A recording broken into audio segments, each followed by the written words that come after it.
The apology came without witnesses. No council members flanking him. No guards stationed outside. No pack gathering to measure his humility or her response. Just Aiden standing in the doorway of the healing house at midnight, watching Ella tend to a patient who'd arrived with fever burns from dark magic exposure. She knew he was there. Her moon-marked senses had detected him the moment he'd left the manor, had tracked his approach through the capital streets, had felt the weight of what he was carrying, guilt, fear, desperate hope, like a physical thing pressing against her awareness. But she didn't acknowledge him, just continued her work, hands glowing with silver light as she drew the toxic magic out of the young wolf's system. Patient, methodical, focused entirely on healing instead of the man who'd once been her entire world. 5 years since the truth came out. 5 years since they'd rebuilt their relationship into something functional. 5 years of co-parenting Luna and Ash. 5 years of leading the pack together. 5 years of careful partnership that looked like reconciliation from the outside, but felt like elaborate performance from within. Because the truth, the one Ella had never spoken aloud, the one she'd buried beneath duty and motherhood and the exhausting work of reformation, was this: she'd never actually forgiven him. She'd moved forward, built a life alongside the wound, chosen partnership over isolation. But forgiveness? Real, deep, fundamental forgiveness that erased the betrayal and made them whole again? That had never happened.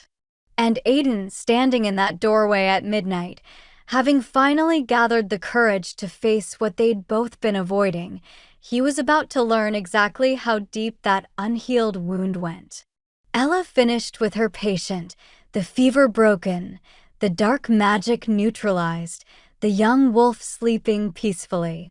She cleaned her hands with practiced efficiency, made notes in the healing records, checked the other overnight patients to ensure they were stable, all while Aiden stood in that doorway, waiting, not commanding her attention, not pulling rank, just waiting.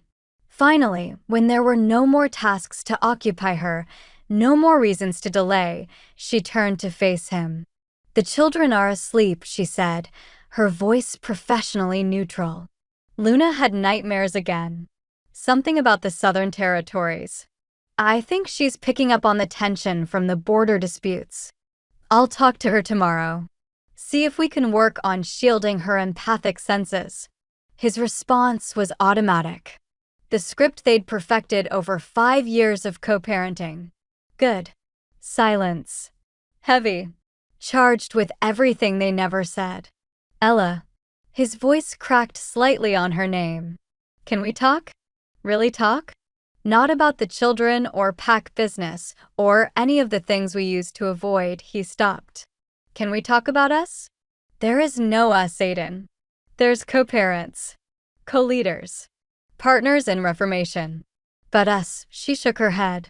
That died in the cell. You just never acknowledged the funeral. The words were precise, surgical, designed to cut.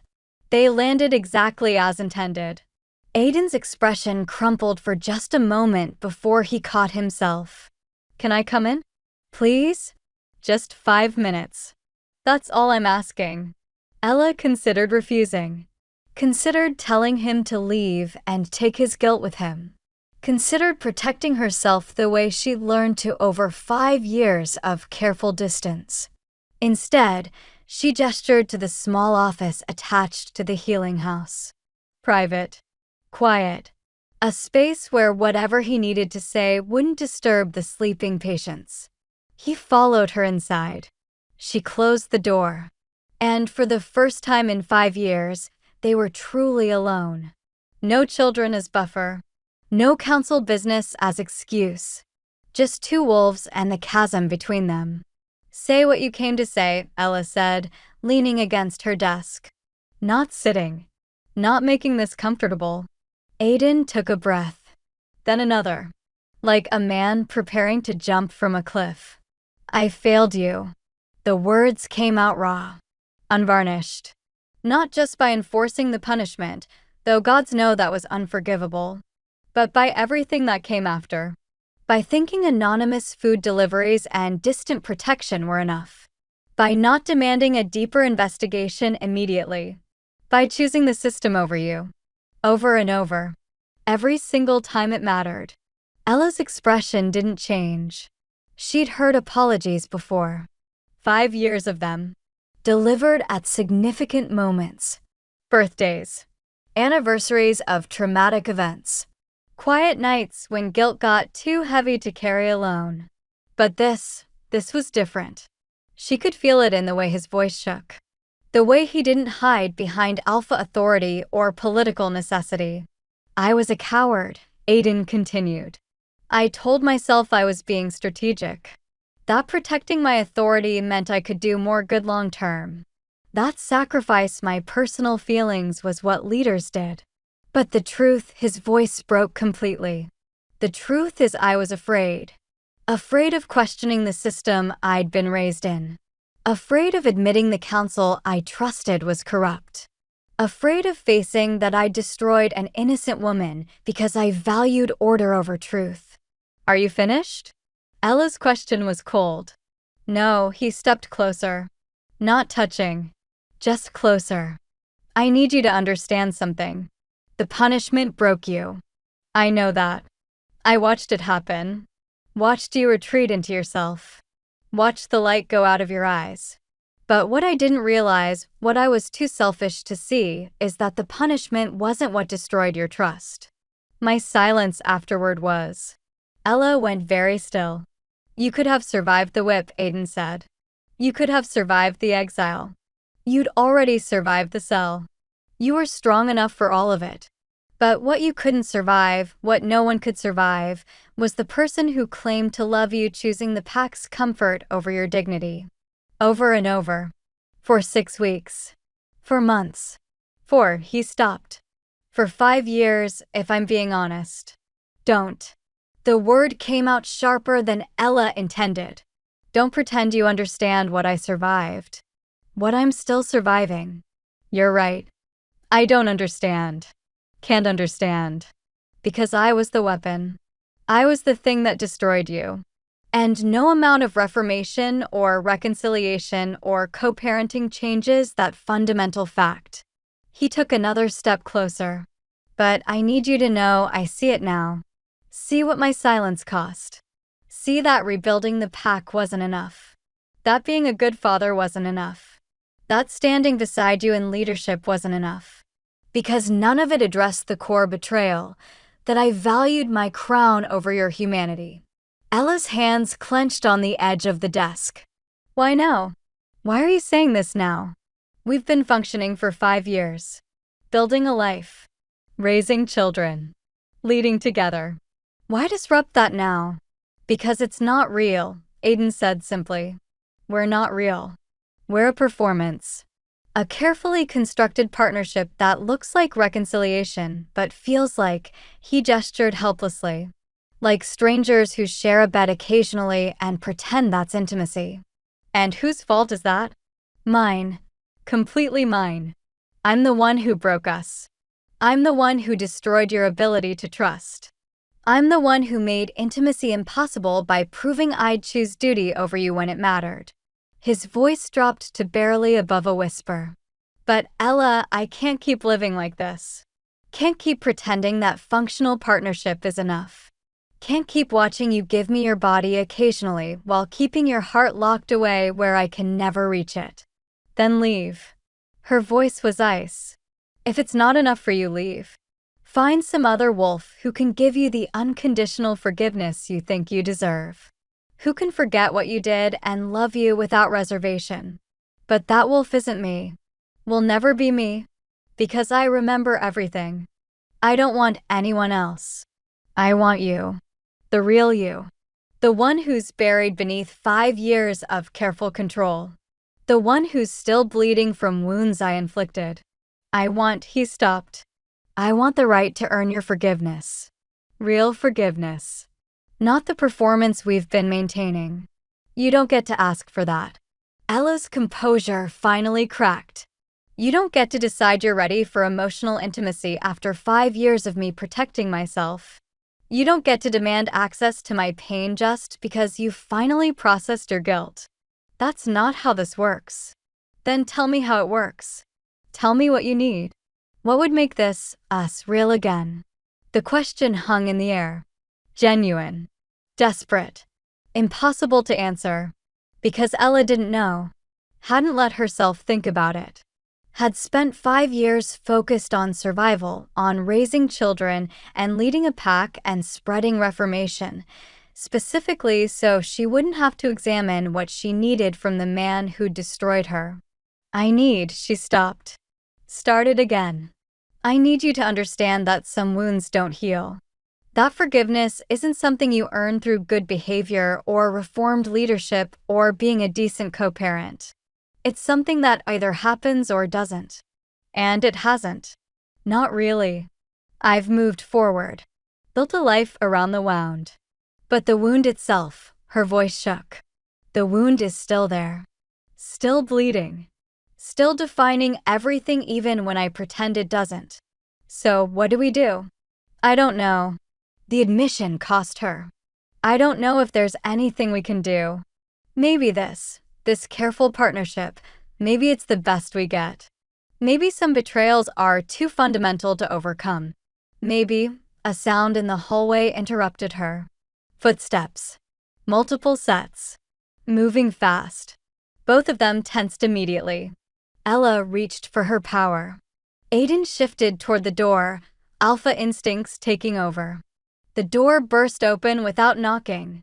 Liam stood there, his expression grim. Behind him, 3 council members. And behind them, Ella's breath caught. A wolf she'd never seen before. Tall. Powerful. With silver eyes that marked him as unmistakably moo-marked. But more than that, he carried himself with alpha authority. Not Aiden's careful, reformed leadership, but old-style alpha dominance. The kind that demanded submission through presence alone. Your Majesty, Liam said, his tone apologetic. Forgive the interruption, but we have a situation. Alpha Stellan from the Eastern Territories has arrived. Unannounced. Uninvited. And he's demanding to speak with Queen Ella. Specifically. Privately. Stellan. The name rang familiar. One of the 12 traditionalist pacts that had sent observers to the summit. One that hadn't committed to reformation, but hadn't condemned it either. And he was moo-marked. Openly. In a traditionalist pack. On what grounds? Aiden demanded, his voice dropping into alpha command. Stellan stepped forward, his silver eyes fixed on Ella. On the grounds that I have information about the conspiracy that destroyed her. Information that hasn't been made public. Information that, he paused deliberately, that implicates wolves currently in positions of power in this pack. The words were a bomb. Carefully placed. Devastating. What wolves? Ella asked, finding her voice. That's what I need to discuss. Privately. With you. Stellan's gaze didn't waver from hers. Because what I know, it changes everything you think you understand about why you were targeted. And it implicates people you trust. People who've been part of your reformation from the beginning. Aiden stepped between them. If you have information relevant to past crimes, you present it to both of us. To the council. Not in private meetings that undermine established authority. Respectfully, Alpha King, Stellan's smile was cold. This information is for Queen Ella alone. Because it concerns decisions you made. Actions you took. Things you've hidden from her for 5 years while pretending you've told her everything. The accusation landed like a physical blow. Ella looked at Aiden. Saw something flicker in his expression. Guilt. Fear. Confirmation. What is he talking about? Her voice was deadly quiet. Ella, what is he talking about? Aiden's silence was answer enough. Stellan's smile widened. Ask your maid about the second conspiracy. The one that happened after the first was exposed. The one that's been operating for 5 years while you've been focused on reformation. Ask him who really benefits from keeping you focused on pack leadership instead of asking deeper questions about what was done to you. That's enough, Aiden commanded. You will leave? No, I'll decide what's enough. Ella's power flared, silver light filling the small office. She looked at Stellan. You have information. Present it. Now. In front of everyone. No private meetings. No hidden truths. Everything public. Everything transparent. That's how reformation works. As you wish. Stellan pulled a folder from his coat, opened it, and began reading names. Council members. Guards. Wolves Ella had trusted for 5 years. Wolves who'd been part of the Reformation from the beginning. Wolves who'd stood beside her and Aiden and helped build everything they'd accomplished. All implicated in a secondary conspiracy. One that had been operating beneath the surface. One that had been using Reformation as cover for continued manipulation. And at the center of the list, one name that made Ella's blood run cold. Liam. Aiden's beta. His best friend. The wolf who'd helped expose the original conspiracy. Who'd stood with them through everything. Who'd been there when Luna and Ash were born. Who'd helped implement every reform. Who'd been trusted completely. No, Ella breathed. That's not possible. Liam helped us. He helped you believe you understood what happened, Stellan interrupted. Helped you focus on the obvious conspirators while deeper manipulations continued.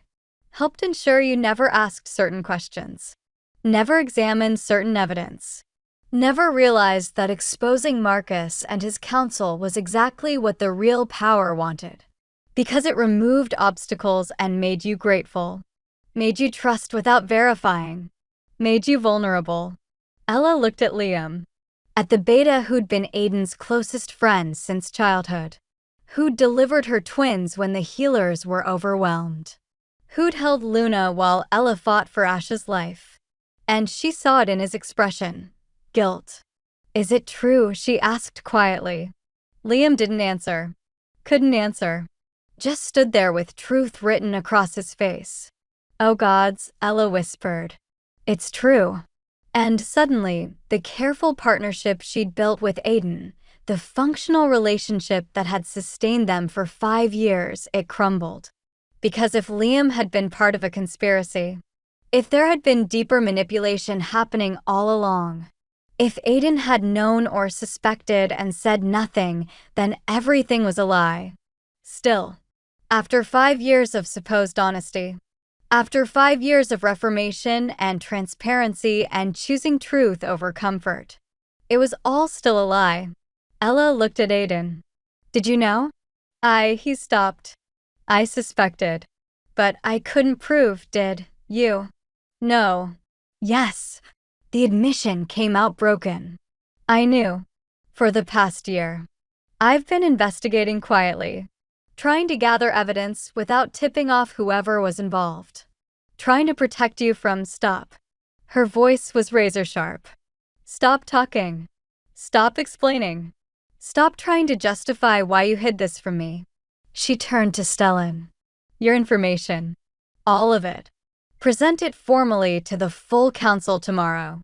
Every name. Every connection. Every piece of evidence. We're going to expose this publicly. Completely. The way we should have done the first time instead of trusting that removing Marcus was enough. And tonight, Stellan asked. Tonight, you're confined to guest quarters under guard. Until we verify your information and your motives. She looked at Liam. And you're suspended from all duties pending investigation. If what Stellan says is true, if you've been part of another conspiracy, you'll face justice. Real justice. Public and complete. Ella, please, Liam started. Don't. She couldn't look at him. Couldn't look at Aiden. Couldn't look at any of them without feeling the betrayal all over again. Just don't. She walked out of the office. Out of the healing house. into the night air that suddenly felt too thin to breathe. Behind her, she heard Aiden calling her name. Heard him trying to follow. She didn't turn around. Didn't acknowledge him. Just kept walking. Because 5 years ago, she'd chosen to move forward. To build a life around the wound. To partner with a man who destroyed her because their children needed both parents and the pack needed stable leadership. But tonight she learned that even that carefully constructed partnership was built on lies. That even after everything, Aiden was still choosing secrets over truth. Still protecting her from information instead of trusting her with it. Still treating her like something too fragile to handle reality. And she was done. Completely done. With lies. With secrets. With pretending that functional partnership was enough. She'd survived the first betrayal. Built herself back from complete destruction. But this revelation that even their hard-won reconciliation was contaminated by hidden truths, she wasn't sure she could survive this one. Ella didn't go back to the manor. She couldn't. The thought of walking into the Alpha's quarters, the space she'd shared with Aiden for 5 years, the bed where they'd rebuilt physical intimacy while emotional intimacy remained fractured, it made her skin crawl. Instead, she went to the one place that had always been hers alone, the temple in the northern forest. The same temple where the moon's spirits had appeared. Where she'd first claimed her moon-marked power. Where she'd made the choice to stand instead of run. Where everything had changed the first time. Maybe it could change her again. Give her clarity. Direction. Something. She arrived just as dawn broke, silver light filtering through the ancient trees.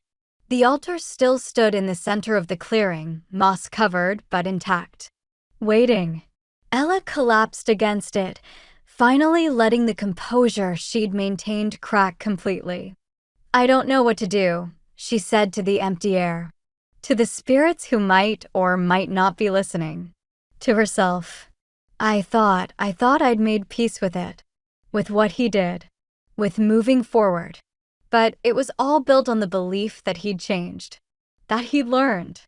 That 5 years of transparency meant something. The altar was silent. Cold beneath her hands. And now I find out he's been keeping secrets. Again. Still. After everything. After I explicitly told him honesty was the only thing I required. After we rebuilt everything on the foundation of truth. Her voice broke. How many more lies? How many more layers of manipulation? When does it end? When you demand it ends. Ella spun around. A woman stood at the edge of the clearing, not a moon spirit, but flesh and blood. Older. Weathered. With silver eyes that marked her as moon-marked and scars that spoke of a life spent surviving. "Who are you?" Ella demanded, power flickering to life around her hands.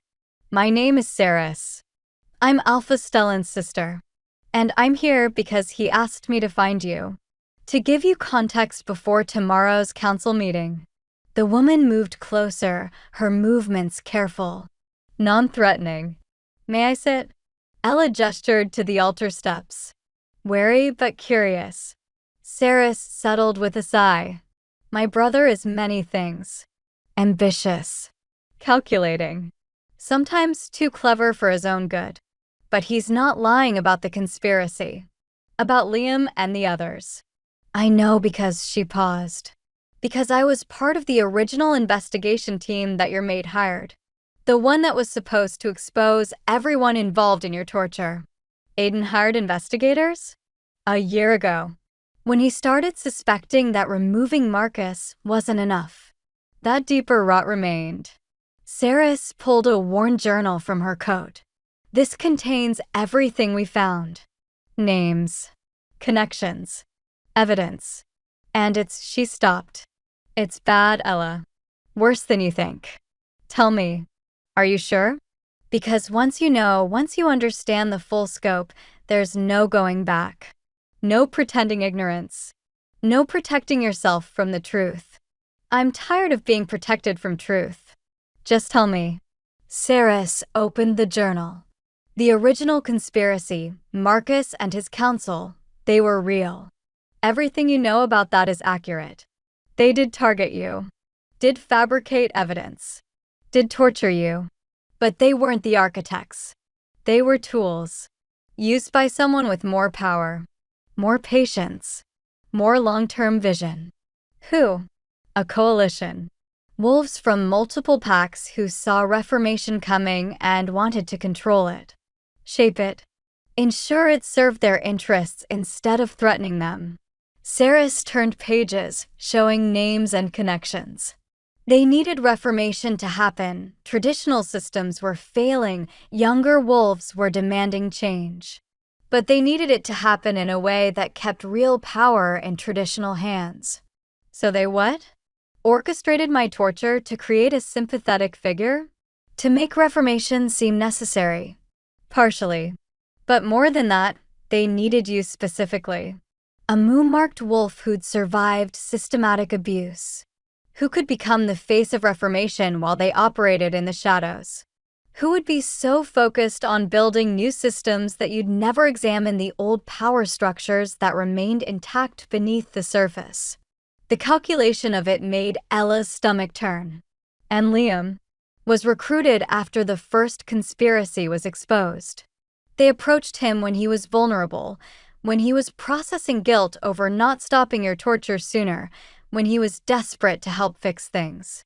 They convinced him that protecting you meant hiding certain truths, that some information would traumatize you unnecessarily. That gradual revelation was kinder than complete transparency. He believed that. He wanted to believe it. Because the alternative, that he was enabling another conspiracy, was too painful to acknowledge.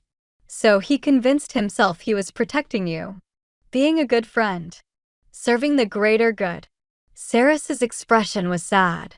That's how these things work. They don't recruit villains. They recruit good people and convince them that small compromises serve noble purposes. Ella stared at the journal.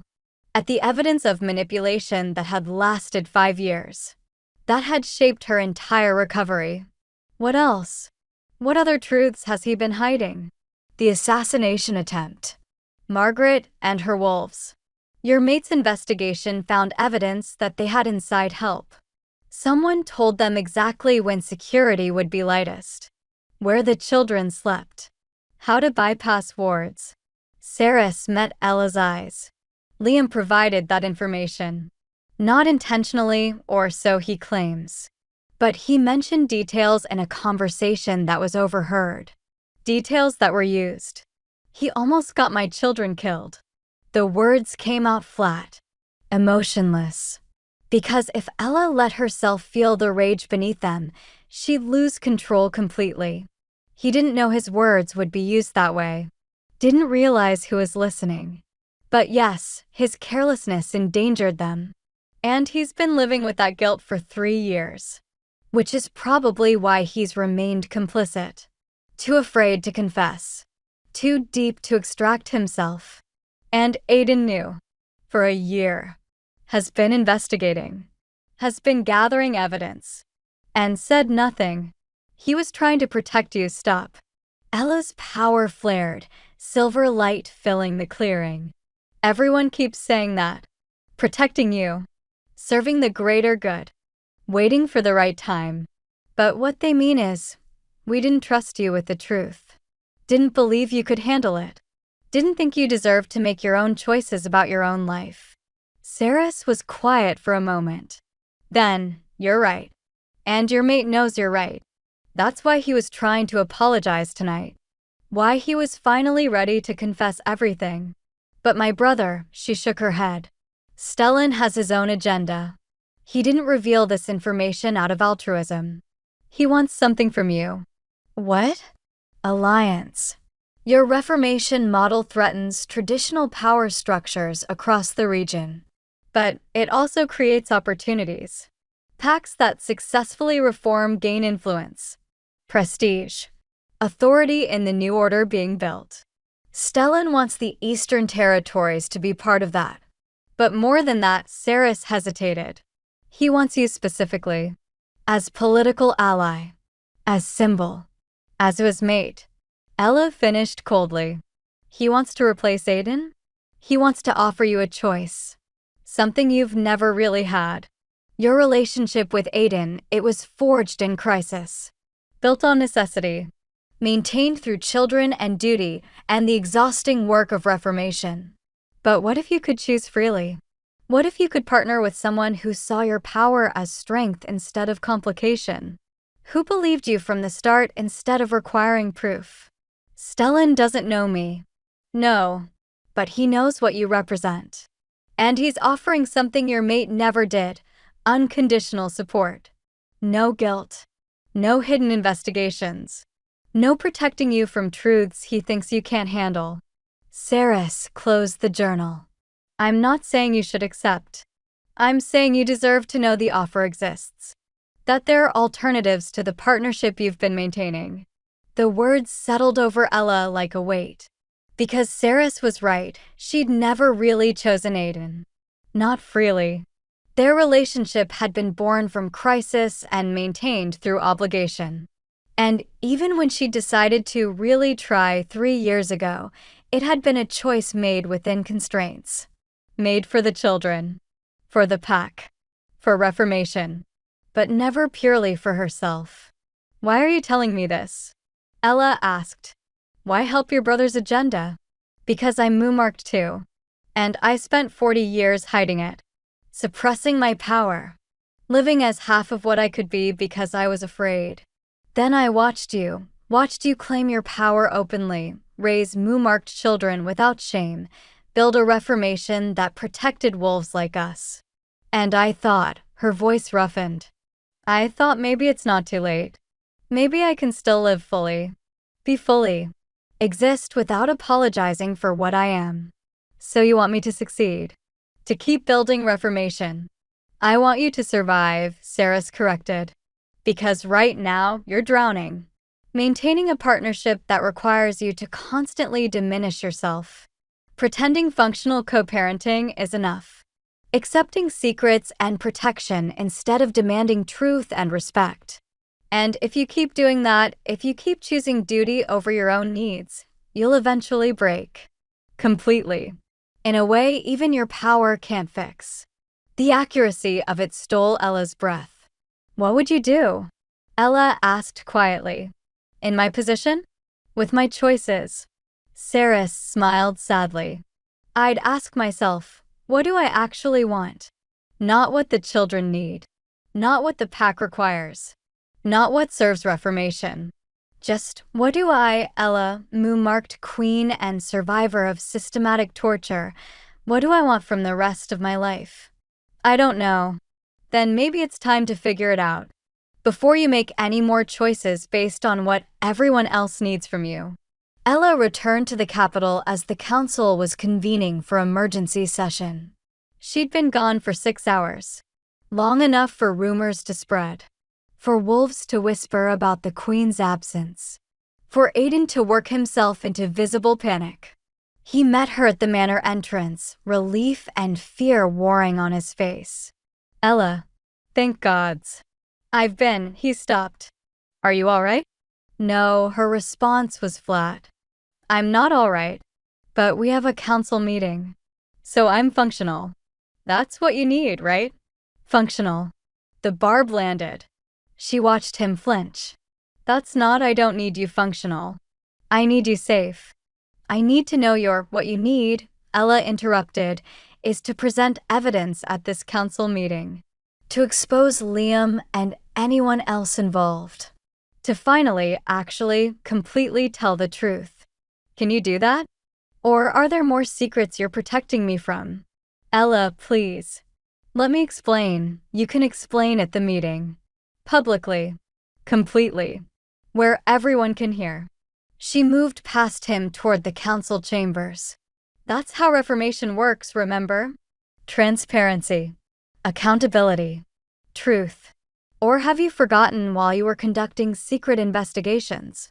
She left him standing in the entryway, his expression devastated. And she felt nothing. Just cold. Numb. Protected by the same walls she'd built 5 years ago and never fully dismantled despite her best efforts. The council chamber was packed. All 15 council members. Guards at every entrance. And in the center, under heavy guard, Stellan and Liam. Stellan looked calm, almost amused, like someone watching a play he'd written himself. Liam looked destroyed, aged a decade since last night, guilt and fear written across every line of his face. Ella took her seat at the council table, the position she'd held for 5 years as queen and co-leader. Aiden sat beside her, close enough to maintain the appearance of unified leadership, but with palpable distance between them. "This council is called to order," Ivy announced. As the youngest council member, she'd become skilled at managing these sessions.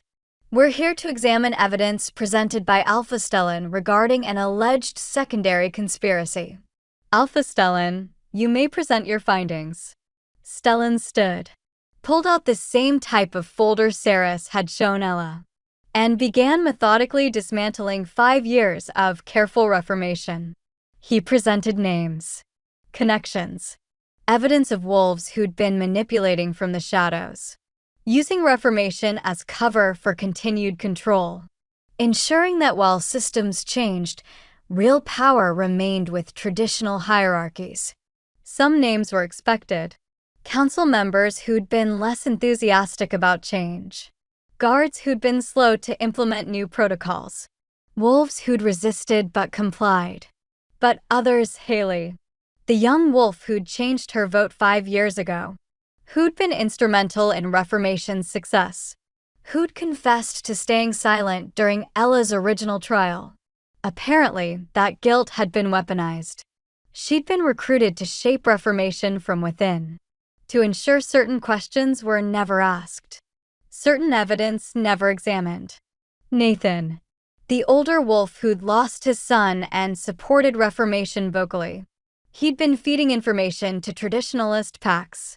Not sabotage exactly, just ensuring they knew what was coming, could prepare, could adapt without fully submitting to change.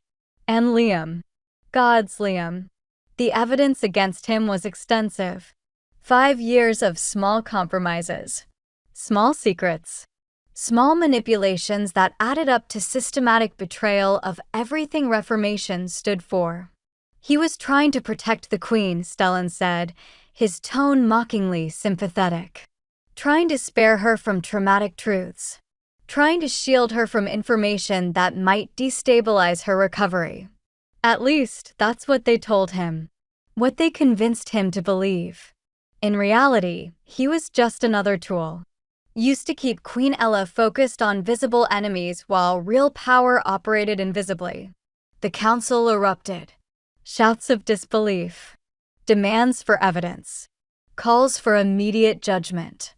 Through it all, Ella sat silent. Watching. Absorbing. Feeling the careful world she'd built crack and splinter around her. Finally, Ivy called for order. "These are serious accusations. Beta Liam, how do you answer?" Liam stood slowly. He didn't look at Aiden. Didn't look at the council. Just looked at Ella. "Everything Alpha Stellan said is true. I was recruited. I was manipulated. I enabled continued conspiracy while convincing myself I was protecting the Queen." His voice was hollow. "And I have no defense except that I was weak. Too guilty about my initial silence to resist when they offered me a chance to make things right. Too afraid of losing everything if I confessed." "The assassination attempt," Ella said quietly. Her first words since the meeting began. "You provided information. Accidentally. That was used to target my children." "Yes." Liam's voice broke completely. "I mentioned security details in a conversation I thought was private. Didn't realize who was listening. Didn't know it would be used. But that doesn't matter. My carelessness endangered Luna and Ash. And I've been too cowardly to confess since. You've been my mate's closest friend since childhood, Ella continued, her tone eerily calm. You delivered my children. You helped build Reformation. You stood with us through everything. And all of it, was contaminated by lies. Not all of it. Liam finally met her eyes. My support for Reformation was genuine. My love for your children is genuine. My respect for what you've built, he stopped. But yes, I lied, hid truths, enabled manipulation. And I'm sorry. More sorry than I can express. But sorry isn't enough. I know that. No, Ella agreed. It's not. She turned to Aiden. And you knew. For a year. You've been investigating, gathering evidence. And you said nothing. Nothing to me.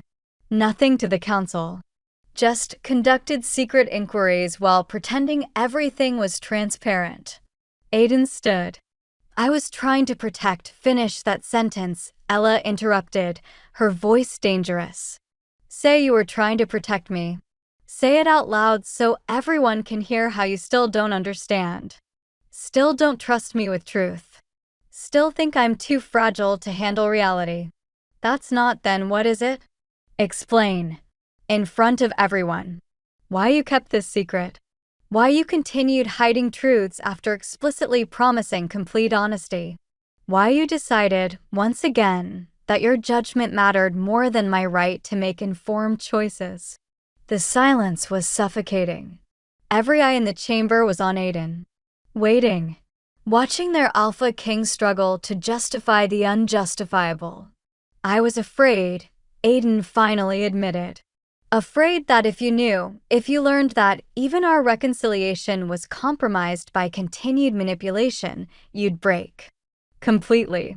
In a way I couldn't help you recover from. He stopped. So I chose to carry the burden alone. To investigate quietly. To spare you the knowledge until I could present solutions instead of just problems. You chose to treat me like a child, Ella corrected. Like someone who needed protection from difficult truths instead of a partner who deserved complete honesty. And in doing so, you proved that nothing has changed. You still value your judgment over my autonomy. Still believe you know better. Still think duty justifies deception. That's not, I was trying to stop. Ella stood. Power radiated from her invisible waves now, silver light filling the chamber. Just stop. Stop explaining. Stop justifying. Stop trying to make this about noble intentions when it's actually about fundamental disrespect. About your continued inability to trust me with truth. About your persistent belief that protecting me matters more than being honest with me. She looked at the assembled council. At Ivy and the other young reformers who'd built this movement believing in transparency. At the traditionalists who'd slowly come to accept change. At everyone who'd trusted that Reformation meant something. I'm stepping down as queen. The announcement hit like an explosion. Aiden went white. Ella, no, I'm stepping down, she repeated. Effective immediately. Not from Reformation leadership. Not from moo-marked advocacy. But from partnership with an Alpha King who still believes secrets serve love. From a position that requires me to constantly diminish myself.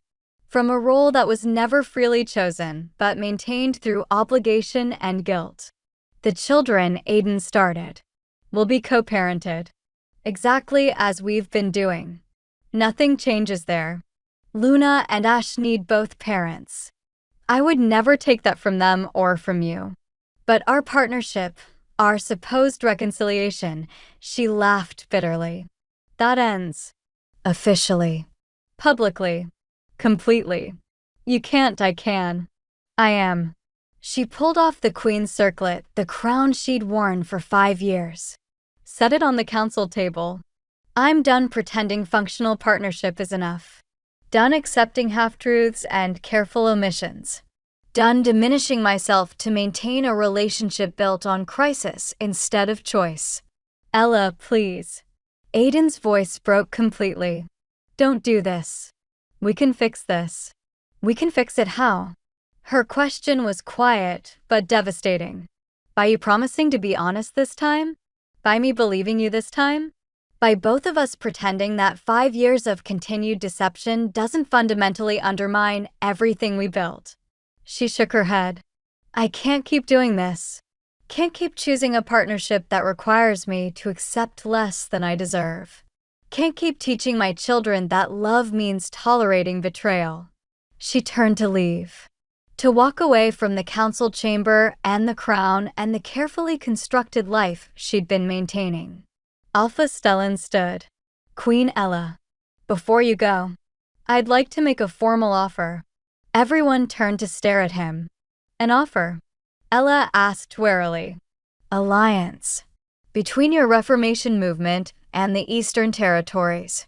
A partnership built on mutual respect and complete transparency. One that recognizes your autonomy, your authority, your right to truth without protection. He met her eyes. And if you're interested eventually, perhaps something more personal. But only if you choose. Freely. Without obligation or crisis forcing the decision. The offer hung in the air. Impossible to ignore. Aiden's expression went from devastated to murderous. I dare offer the queen what you failed to provide. Unconditional respect. Trust. Honesty. Stellan's smile was cold. You had 5 years to prove you'd changed. To demonstrate that you valued her autonomy. And you failed. Repeatedly. So yes, I dare offer an alternative. Ella. Aiden turned to her, desperation evident. Don't let him manipulate you. Don't make decisions based on what? Ella interrupted. Based on being angry? Based on feeling betrayed? Based on wanting something different than what I've been accepting? She looked at him. Really looked at him. At the man she'd loved and lost and tried to rebuild with. You want to know what manipulation looks like, Aiden? It's telling someone you trust them while conducting secret investigations. It's promising transparency while hiding truths. It's claiming to have changed while repeating the same fundamental betrayals. She turned back to Stellan. I'll consider your offer. After I've had time to process. To understand the full scope of what's been hidden. To decide what I actually want instead of just accepting what's been offered. That's all I ask. Stellan inclined his head. Take all the time you need. Ella walked out of the council chamber. Out of the manor. Into the late afternoon sun that suddenly felt like freedom instead of exposure. Behind her, she heard chaos. Aiden shouting. Council members arguing. The careful order of Reformation splintering. And she felt relief. Devastating, terrifying, exhilarating relief. Because for the first time in 5 years, she'd chosen herself. Her needs. Her truth. Her autonomy. Even if it meant walking away from everything she'd built. Even if it meant starting over. Even if it meant admitting that maybe, just maybe, some wounds were too deep to heal. And some partnerships were too broken to save. Do you see what just happened? Ella didn't choose another mate. Didn't immediately accept Stellan's offer. She chose herself. Chose to stop accepting less than she deserves. Chose to walk away from a partnership built on obligation instead of genuine choice. And Aiden, he's learning the hardest lesson. That good intentions don't excuse betrayal. That protecting someone by hiding truth is just another form of control. That you can't fix a relationship by repeating the same fundamental mistakes. Ella moved into the temple. Not permanently. Not dramatically. Just temporarily. A space to think without the weight of the manor, the children's needs, the pack's expectations pressing down on her every moment. Luna and Ash visited daily. Aiden brought them himself, never pushing for conversation, never demanding access. Just delivering their children and leaving. Respecting the boundary she'd drawn even though it was clearly killing him. The pack was in chaos. Half supported Ella's decision, saw it as her finally choosing herself, finally demanding the respect she deserved. The other half saw it as abandonment, the queen walking away from duty, destabilizing leadership during a crisis, putting personal feelings over pack welfare. The arguments raged in council meetings Ella no longer attended, in public forums that continued without her, in private conversations that she heard about secondhand through Ivy and the other young reformers who still sought her guidance. But Ella stayed away, stayed in the temple, processing, thinking, trying to understand what she actually wanted instead of just reacting to what had been done to her. It was on the 5th day that everything changed. She was meditating at the altar, trying to quiet the chaos in her mind, trying to access the clarity her moon-marked power sometimes provided when she felt it. A disturbance. Not physical, emotional. A spike of fear and pain that hit her awareness like a blow. Luna. Something was wrong with Luna. Ella was moving before conscious thought engaged. Running through the forest. Across pack territory. Following the thread of her daughter's terror like a beacon. She found them at the training grounds. A crowd had gathered, wolves standing in a circle, some shouting, others silent with shock. And in the center, Luna. 7 years old. Small for her age despite her alpha strength. Standing over another child, a boy maybe a year older, with her hands glowing gold-silver light. Power radiating from her in waves that made the nearby wolves stumble back. Luna. Ella pushed through the crowd. Luna, stop. Whatever's happening, stop. Her daughter turned.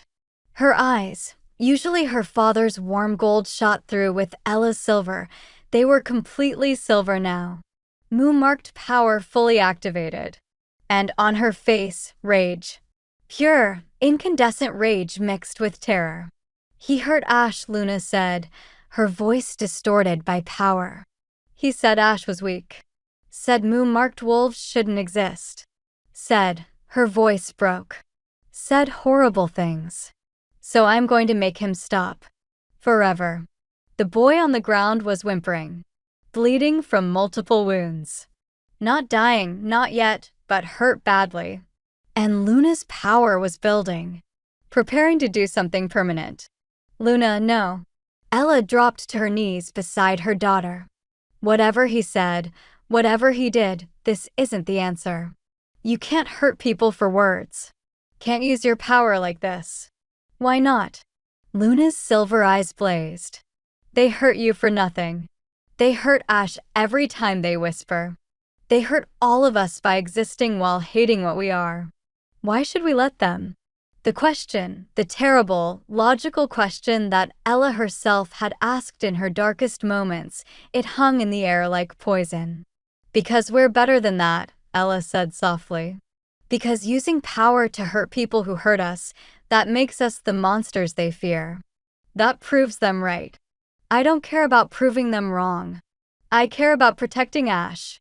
About making them stop. Luna's power surged.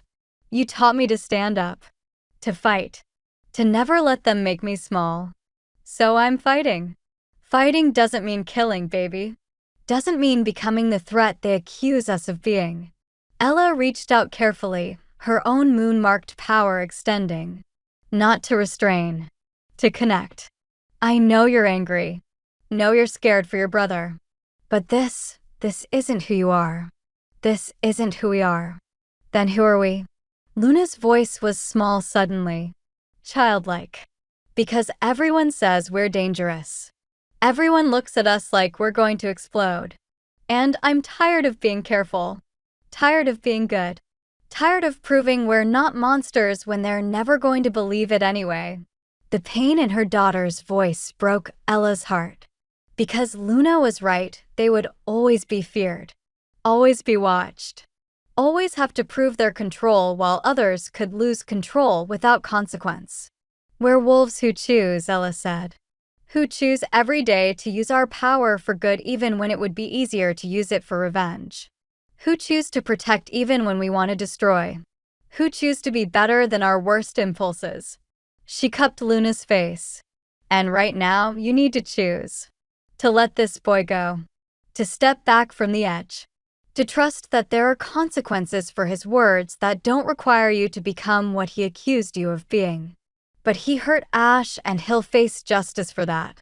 Real justice. Through proper channels. Not through your rage. Ella's voice strengthened. You are Luna. Daughter of Reformation. Future leader. Moon-marked warrior with alpha blood. And you are not defined by this boy's fear or cruelty. You are defined by your choices. So choose, baby. Choose who you want to be. For a long moment, Luna stood frozen, power crackling around her, the boy's life hanging in the balance. Then, slowly, the silver faded from her eyes. The power retreated, and Luna collapsed into Ella's arms, sobbing. I'm sorry. I'm sorry.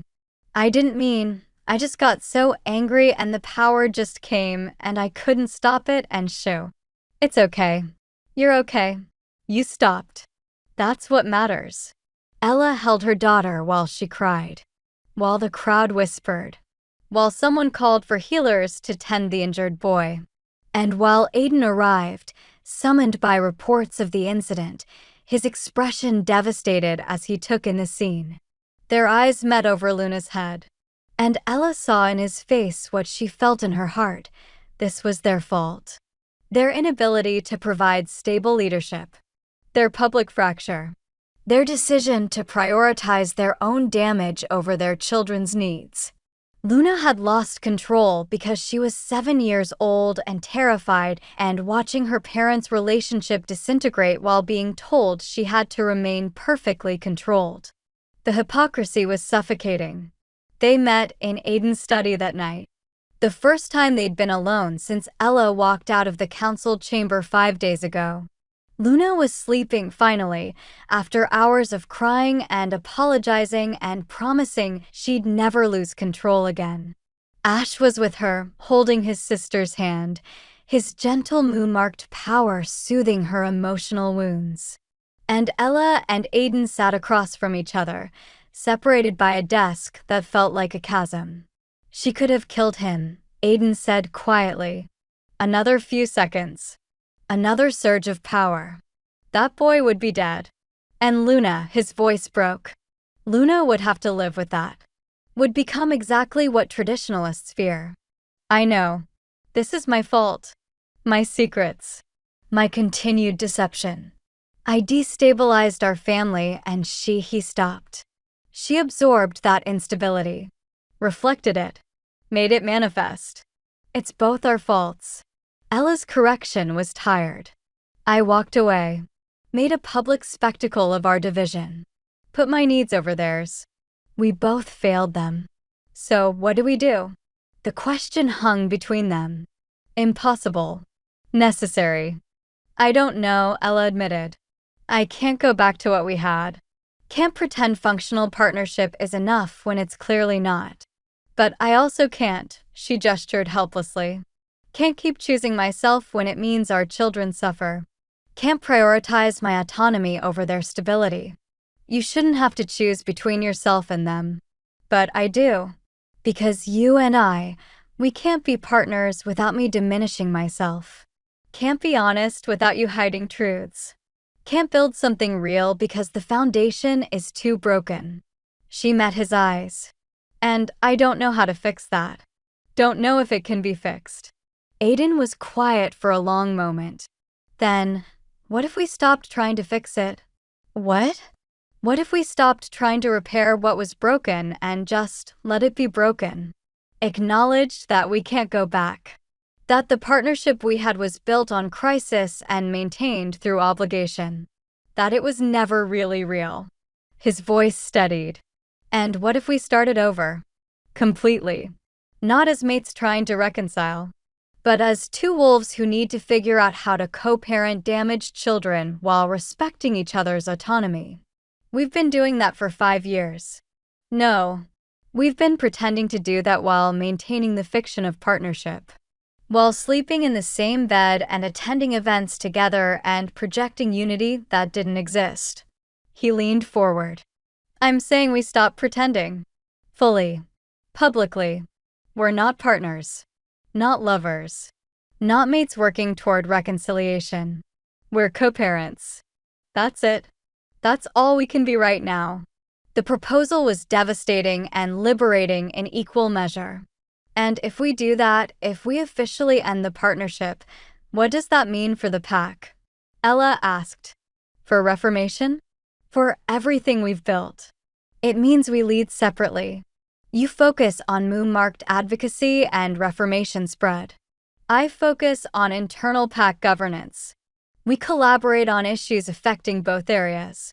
But we don't pretend to be unified leadership. Aiden's expression was resolute despite the pain evident in his eyes.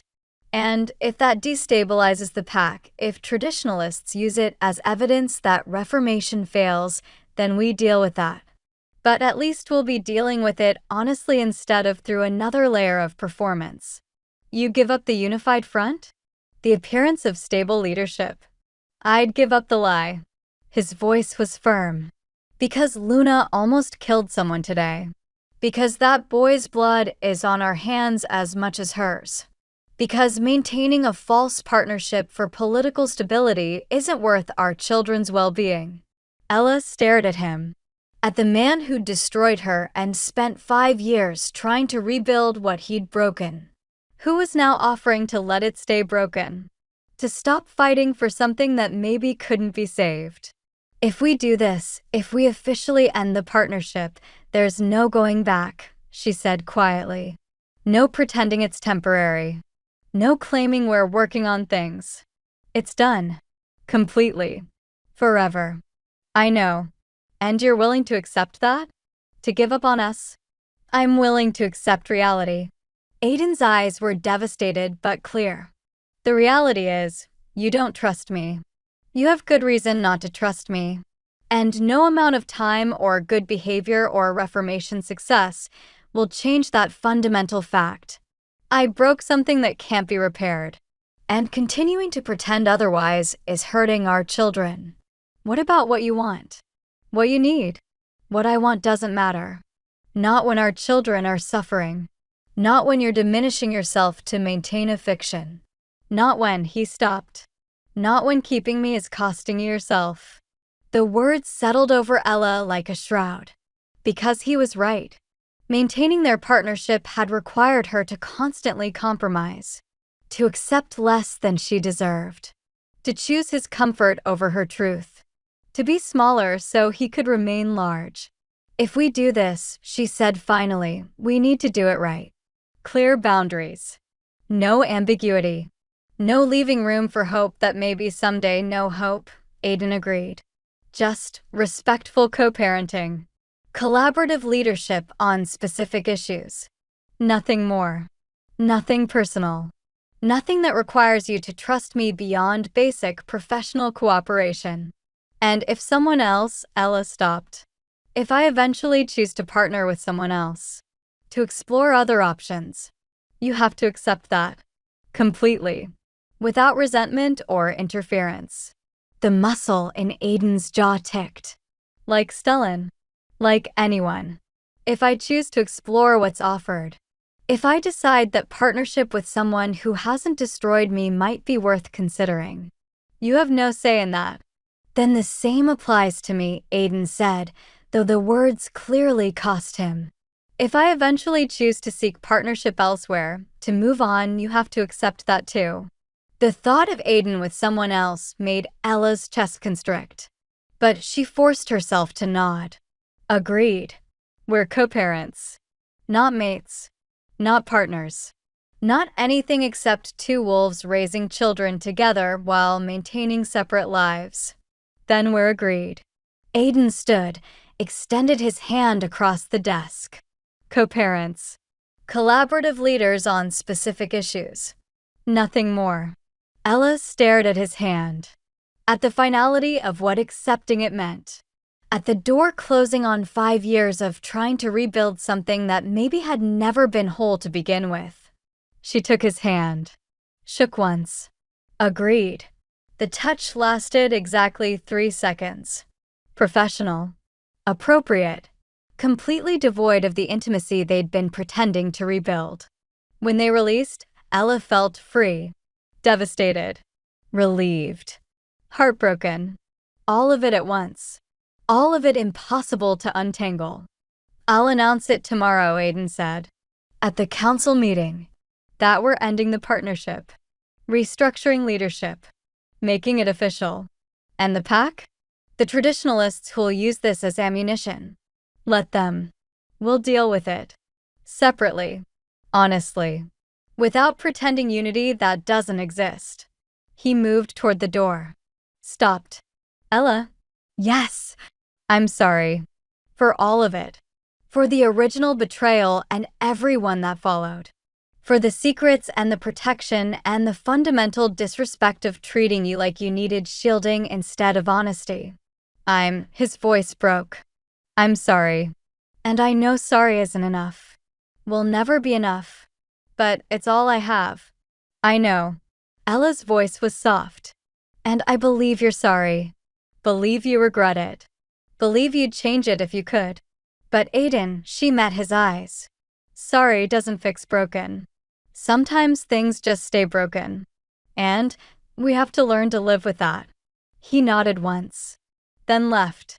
And Ella stood alone in his study, the space where so many decisions had been made, so many crises managed, so many attempts at reconciliation performed, and let herself grieve. Not for what they'd had. That had always been built on crisis, on necessity, on obligation. But for what they'd never have. The partnership chosen freely. The love built on trust. The relationship that could have existed if circumstances had been different. If he'd chosen differently that day in the circle. If she'd been believed from the start. If wounds didn't run so deep that even 5 years couldn't heal them. The announcement came at the next council meeting. Aiden stood before the assembled Wolves' council members, interested pack members, visiting observers from other territories, and spoke with a clarity that left no room for misinterpretation. "Queen Ella and I have decided to formally end our partnership. We will continue to co-parent our children. We will collaborate on reformation initiatives and moo-marked advocacy. But we are no longer mates. No longer unified leaders. No longer maintaining a personal relationship." The hall erupted. Shouts of shock. Demands for explanation. Accusations that this would destroy reformation. Aiden waited for silence. Then continued, "This decision is mutual. Made after careful consideration of what serves our children's well-being and our own autonomy. It does not reflect on reformation's validity. Does not indicate instability in leadership. It simply acknowledges a truth we've been avoiding, that some partnerships cannot be sustained. That some wounds don't heal. That continuing to pretend otherwise causes more damage than honesty." Ella stood from her position in the gallery, not at the council table, no longer holding formal position, and spoke. "I support this decision completely. The Alpha King and I will work together where necessary. But we are not partners. Not personally." And attempting to maintain that fiction for political stability was harming our children and ourselves. "What about succession?" Elder Talia called out. "What about the stability of having clear leadership?" "Luna and Ash remain heirs," Aiden responded. "Their status is unchanged. As for leadership stability, we're implementing a new structure.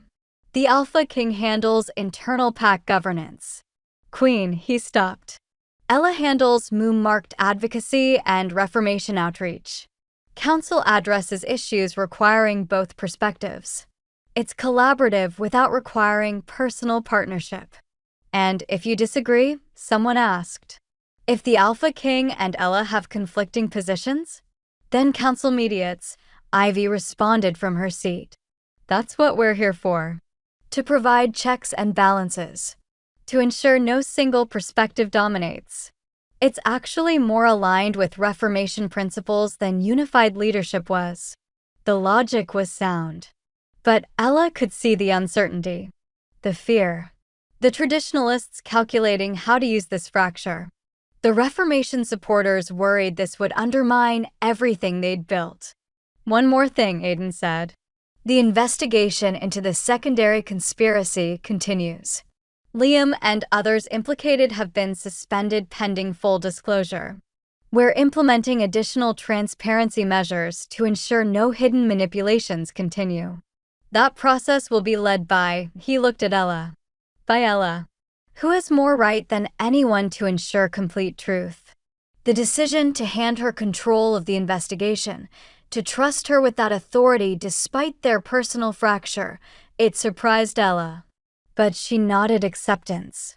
I'll conduct the investigation publicly, she announced. Every finding shared. Every connection exposed. No more secrets. No more protection. Just truth. Complete and uncomfortable. Even if that truth damages the pack, a traditionalist challenged.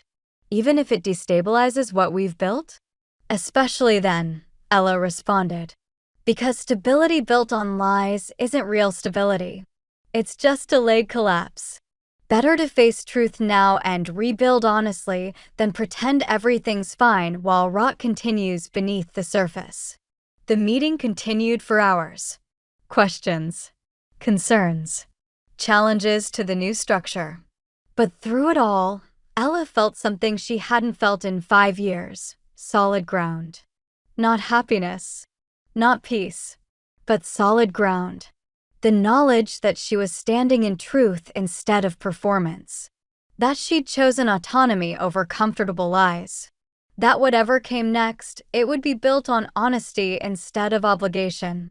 And if that meant rebuilding alone, if that meant her children growing up with separated parents, then so be it. Some wounds didn't heal. Some partnerships couldn't be saved. And sometimes, accepting that truth was the bravest thing you could do. 3 days after the announcement, Stellan requested a private meeting with Ella. She agreed. Met him in the temple, neutral ground, away from pack politics and watching eyes. He arrived alone. Respectful. Not pushing. Just present. I heard about the announcement, he said. About the formal end of your partnership with the Alpha King. News travels fast. It does when it matters. He settled on the altar steps beside her. How are you handling it? Honestly? I don't know. Part of me feels relieved. Lighter. Like I can finally breathe without the weight of maintaining a false partnership. But part of me, she stopped. Part of me feels like I've failed. Like I should have tried harder. Been stronger. Found a way to make it work. That's guilt talking. Not truth. Stellan's voice was gentle. You tried for 5 years. 5 years of compromising yourself. Accepting less than you deserved. Diminishing your needs to maintain a partnership that required you to be smaller than you are. That's not failure. That's endurance. And choosing to stop enduring, that's wisdom. Or cowardice. Running from difficulty instead of facing it. There's a difference between running from difficulty and walking away from damage, Stellan corrected. Difficulty can be overcome. Damage, especially damage that keeps recurring, that just breaks you in new ways each time. You're not running. You're choosing self-preservation. The words settled over Ella like comfort she hadn't realized she needed. Why are you here? She asked quietly. Really? What do you want from me? Honestly? Stellan met her eyes. I want to know you. The real you. Not the queen performing strength. Not the mother protecting her children. Not the symbol of reformation. Just Ella. Moon-marked wolf who survived impossible things. I want to know what makes you laugh. What scares you. What you dream about when you let yourself dream. What you want from the rest of your life. Why? Because I've spent 40 years watching moon-marked wolves hide. Suppress themselves. Live as half of what they could be. And then I watched you claim your power openly, raise moo-marked children without shame, build a reformation that changed the world. And I thought, he paused. I thought maybe there's hope. For wolves like us. For the possibility of living fully instead of carefully. And you think knowing me will give you that hope? I think knowing you might teach me how to be fully myself. How to stop hiding. How to claim the life I've been too afraid to live. He smiled. And maybe, if you're interested, I can offer you something you haven't had, a partnership built on mutual respect instead of crisis. Built on choice instead of obligation. Built on truth instead of performance. I just ended one partnership. I'm not looking to jump into another. I'm not asking you to. I'm asking if you'd consider, eventually, when you're ready, exploring what's possible. Getting to know each other without pressure. Without expectations. Without the weight of children or pack politics or reformation. Just two moo-marked wolves learning whether they like each other. The offer was tempting. Terrifying. Everything Ella had told herself she shouldn't want. I need time, she said. To process. To investigate the conspiracy. To figure out who I am without partnership defining me. I need all the time you need, Stellan interrupted gently. I'm not going anywhere. Not pressuring. Not demanding. Just offering possibility. If and when you're ready to explore it. He stood, prepared to leave, respecting the boundary she was drawing. Stellan. Ella called before he could go. Yes, thank you. For seeing me as more than symbol. For offering something without demanding immediate decision. For she struggled for words. For treating me like someone with autonomy instead of someone who needs protection or saving or fixing. You're the strongest wolf I've ever met, Stellan said simply. You don't need saving. You just need someone who recognizes that. Then he left. And Ella sat alone in the temple, contemplating possibility for the first time in years. Not certainty. Not plans. Just possibility. And that was enough for now. The investigation into the secondary conspiracy consumed the next 2 weeks. Ella worked methodically. Publicly. Every finding shared at daily updates. Every connection exposed. Every wolf implicated given the chance to confess or present defense. Some confessed immediately. Broke under the weight of guilt they'd been carrying. Detailed exactly how they'd been recruited. Manipulated. Convinced that small compromises served greater good. Others fought. Denied. Claimed evidence was fabricated. Accused Ella of conducting a witch hunt motivated by personal revenge rather than justice. But the evidence was undeniable. Financial records. Communications. Testimony from multiple sources. A pattern of manipulation that had lasted 5 years. That had shaped reformation while controlling it. That had used transparency as cover for continued hidden authority. By the end of the second week, 12 wolves had been formally charged. 8 had confessed. For maintained innocence, but couldn't explain the evidence. And Liam, Aiden's closest friend, the beta who'd helped deliver Luna and Ash, the wolf who'd stood beside them through everything, he sat in a cell awaiting trial. Not in the dungeons where Ella had been tortured, but confined, stripped of authority, facing consequences for 5 years of betrayal. Aiden visited him once. Ella knew because guards reported it.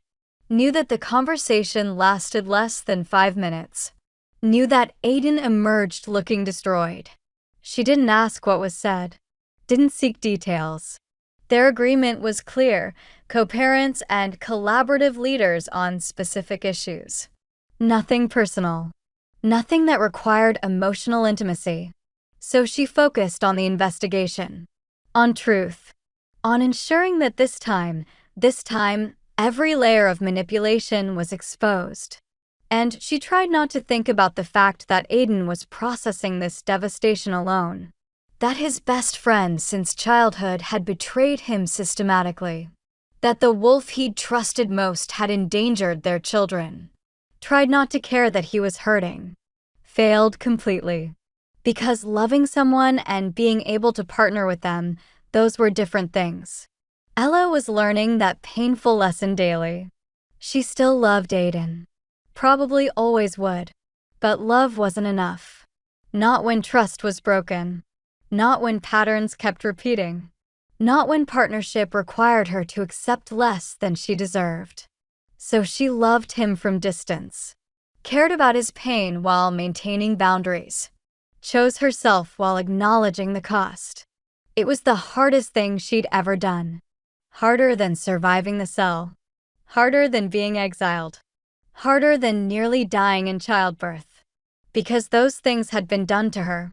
This was a choice she was making every single day. The choice to stay separate. To protect herself. To refuse to diminish for the comfort of partnership. Luna was struggling. The incident at the training grounds had shaken her deeply. She'd hurt someone.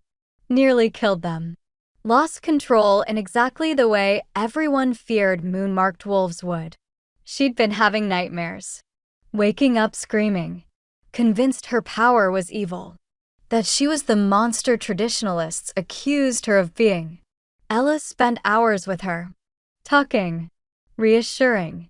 Helping her understand that one moment of lost control didn't define her. That having power and choosing not to use it, that was strength, not weakness. But Luna was 7. And 7-year-olds didn't have the capacity to process nuance. They saw in absolutes. Good or bad. Safe or dangerous. Monster or hero. And right now, Luna saw herself as monster. What if I hurt Ash? She asked one night, curled against Ella in the temple. What if I get angry and lose control and hurt him? He's so small. So gentle. What if my power kills him? That won't happen. You don't know that. You can't promise that. Luna's voice was small. Terrified. I didn't mean to hurt that boy. The power it came. And I couldn't stop it. What if next time I can't stop it with Ash? Ella held her daughter tighter. Then we practice. We work on control. We build shields and techniques and safety measures. But Luna, she tipped her daughter's chin up. You stopped. When I asked you to choose, you chose. That's what matters. You have the ability to choose. To control. To decide what your power does. And we're going to make sure you always have that choice. What if I don't want the power? Luna whispered. What if I just want to be normal? Like other wolves? Without this thing inside me that everyone fears. Normal is overrated. Ella smiled despite the pain in her chest. And your power, it's part of you. Like your eyes or your laugh or your stubbornness. You can't separate from it any more than you can separate from yourself. But you can learn to work with it. To make it serve you instead of controlling you. Did you ever want to be normal? Before you knew what you were? The question cut deep. Because yes, Ella had spent years wishing she was normal. Wishing she didn't have silver eyes that needed hiding. Wishing she fit into traditional hierarchies without question. Wishing she was small enough, quiet enough, ordinary enough to avoid notice. I did, Ella admitted. For a long time. But you know what I learned? What? Normal is just another word for invisible. And I was tired of being invisible. Tired of hiding what I was to make others comfortable.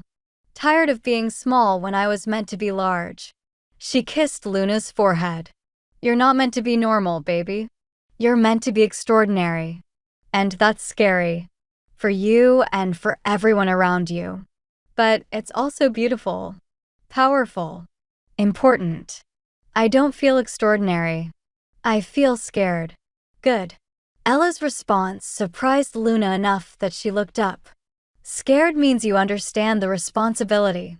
Means you won't use your power carelessly. Means you'll think before you act.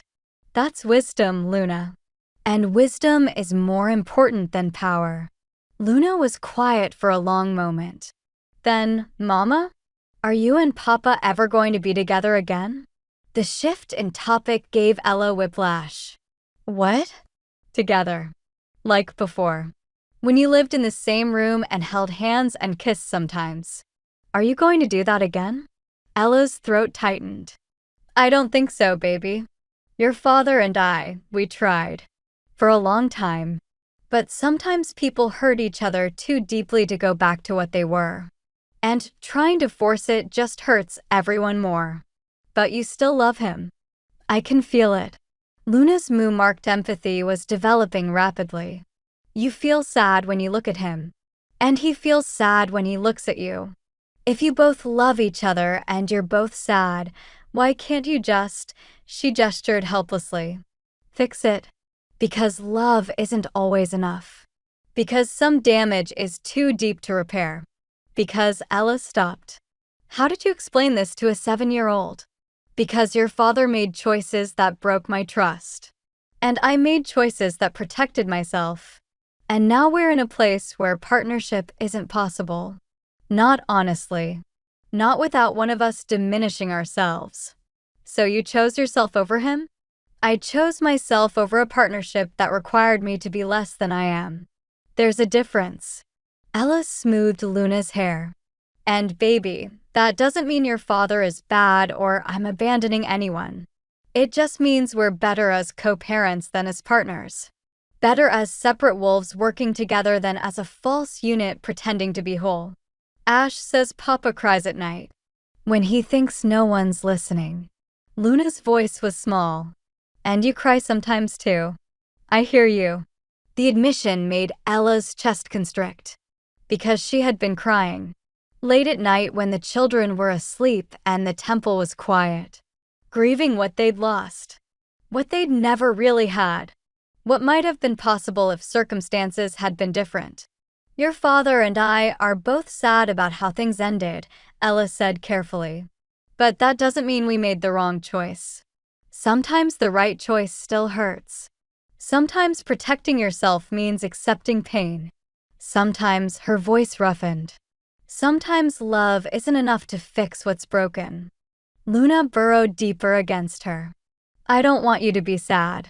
I know, baby. But I'm okay. The sadness, it's part of healing. Part of processing. Part of learning who I am without partnership defining me. She kissed Luna's head. And eventually, it'll hurt less. We'll all adjust. Find a new normal. Build lives that work even if they're not what we expected. Will you ever love someone else? Someone who doesn't make you sad? The question caught Ella off guard. I don't know. Maybe. Eventually. If I meet someone who respects my autonomy. Who chooses honesty over protection. Who sees my power as strength instead of complication. Like Alpha Stellan? Ella froze. What do you know about Alpha Stellan? I hear wolves talking. They say he wants to be your mate. That he's offering to take Papa's place. Luna looked up with those two perceptive eyes. Would you choose him? I don't know, Ella said honestly. Right now, I'm not choosing anyone. I'm figuring out who I am without partnership. What I want. What I need. And maybe, eventually, I'll consider exploring possibilities. But Luna, she made sure her daughter was looking at her. No one will ever take your father's place. He's your papa. That doesn't change regardless of my relationship status. You and Ash will always have both parents. Always. That's not negotiable. Promise? Promise. Luna relaxed slightly. Okay, but Mama? If you do eventually choose someone, I hope it's someone who makes you smile instead of cry.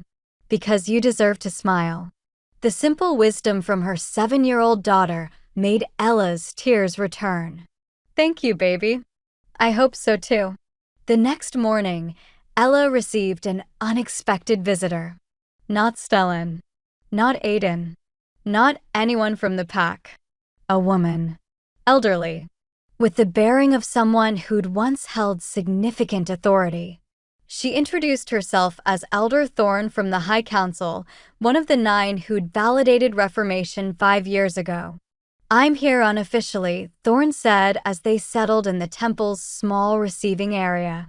The High Council has been monitoring the situation. The end of your partnership with Alpha King Aiden. The investigation into the secondary conspiracy. The instability it's creating. Ella's spine stiffened. If the High Council has concerns, they can request a formal meeting. I'm happy to present our governance structure and demonstrate that. Relax, child. Thorne's smile was gentle. I'm not here to challenge. I'm here to offer support. And information. What information? The secondary conspiracy you're investigating. It's not limited to your pack. It's regional. Coordinated across multiple territories. A network of traditionalists who saw Reformation coming and decided to control it rather than stop it. Thorne pulled out documents. The High Council has been aware for 2 years. We've been conducting our own investigation. Quietly. Carefully. Gathering evidence. 2 years. Ella's voice rose. You've known about this for 2 years and said nothing? While we were being manipulated. While my children were endangered. We were trying to protect you. No, Ella's power flared. No, you don't get to use that excuse. Protecting me by hiding truth is just another manipulation. Just another way of controlling information while pretending it's for my benefit. Thorne sighed. You're right. And I apologize. The High Council made the same mistake your mate made, assuming you needed protection from difficult truths. Assuming we knew better than to burden you with information you'd eventually need. Why tell me now? Because the investigation is reaching a critical point. Names are about to be exposed. High-ranking wolves from multiple packs. Council members. Alphas. Wolves with significant power who've been using Reformation as cover for continued traditional control. Thorne's expression was grave. And when that happens, when the full scope becomes public, there will be consequences. Upheaval. Possibly violence. The High Council needs to know, will you stand with us? Will you help manage the fallout? What fallout specifically? Civil war. Thorne said it bluntly. Reformed packs against traditionalist packs. Moo-marked wolves being targeted by those who fear exposure. A fracturing of the entire regional structure we've spent centuries building. Unless we can present a united front. Show that Reformation and traditional governance can coexist. Demonstrate strength through diversity rather than uniformity. And you need me for that? We need you to be whole, Thorne corrected. The face of Reformation can't be a fractured queen. Can't be a leader who's publicly separated from her mate while investigating conspiracies that make everyone paranoid. Can't be, she stopped. Can't be someone who looks like she's falling apart even if she's actually choosing herself. The accuracy stung. What are you suggesting? Reconcile with the Alpha King. Publicly. Demonstrate stable leadership. Show that even after profound betrayal, Reformation enables healing and partnership. Thorne paused. Become the symbol everyone needs. Even if it means sacrificing your personal autonomy. No, the word was immediate. Final. No. I will not go back to false partnership for political stability. Will not diminish myself again. Will not teach my daughter that women should sacrifice their needs for the comfort of systems built by men. Even if refusing means Reformation fails, even if it means civil war, even if it means everything you've built collapses, even then, Ella's voice was steel. Because Reformation built on lies isn't real Reformation. It's just traditional control wearing a progressive mask. And I'd rather see it fail honestly than succeed through deception. You'd let wolves die for your principles? I'd let wolves face consequences for their choices. If traditionalists choose violence over adaptation, that's their choice. Their responsibility, not mine. And I won't sacrifice myself to prevent consequences they've been actively creating. Ella stood. Now if you'll excuse me, Elder Thorne, I have an investigation to complete. One that will expose truth regardless of convenience. Regardless of political stability. Regardless of what the High Council thinks is wise. You're being short-sighted, I'm being honest. Finally. Completely. After 5 years of compromising for stability that was false anyway. After choosing partnership over autonomy. After accepting that my needs mattered less than everyone else's comfort. Ella's power radiated visible light now. I'm done. Done sacrificing. Done diminishing. Done being told that my choices matter less than political strategy. And your children? What about their future? Their future is better served by having a mother who models autonomy than one who models submission. Better served by seeing honest struggle than false unity. Better served by learning that principles matter more than convenience. Ella moved toward the door. Now leave. And tell the High Council, I will not reconcile with Aiden for their comfort. Will not pause the investigation for their timeline. Will not compromise truth for stability. If they can't accept that, if they need a more compliant symbol, then they should find one. Because I'm done being what everyone else needs me to be. Thorne left without another word. But her expression promised this wasn't over. That pressure would increase.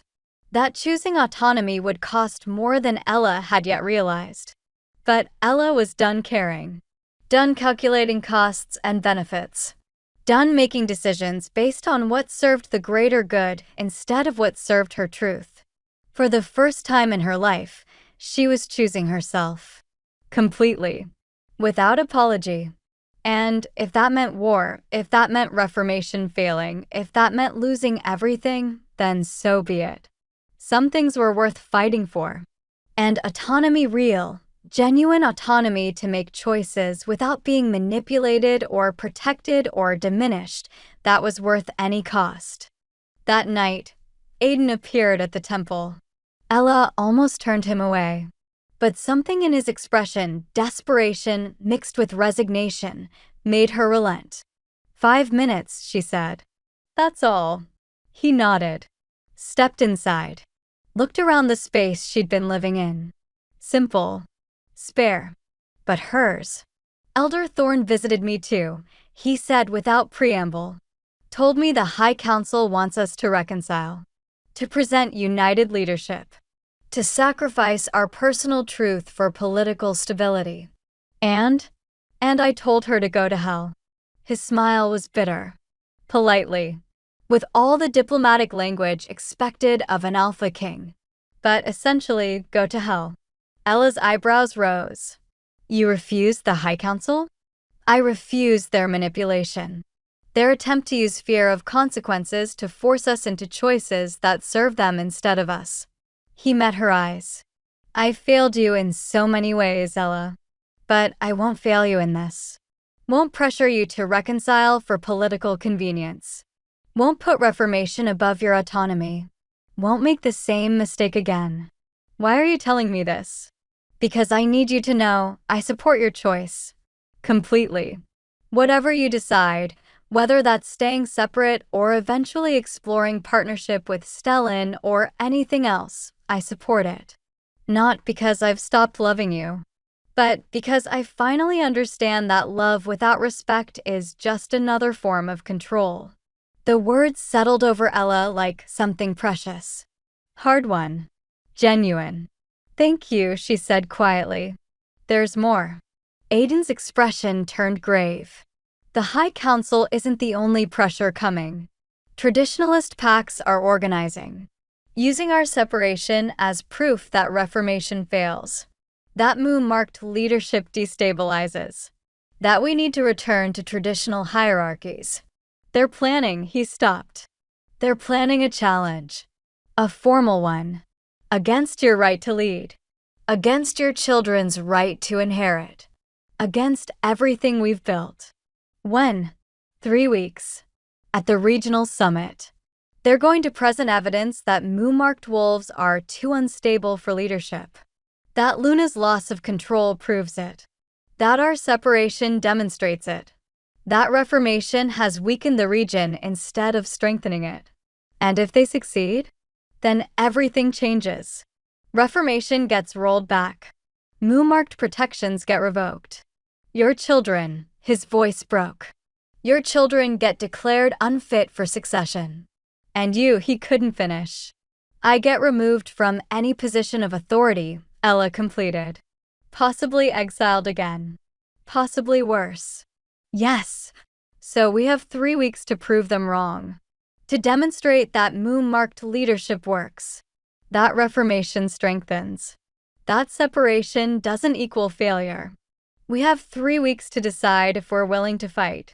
Because this won't be a simple debate. This will be war. Political.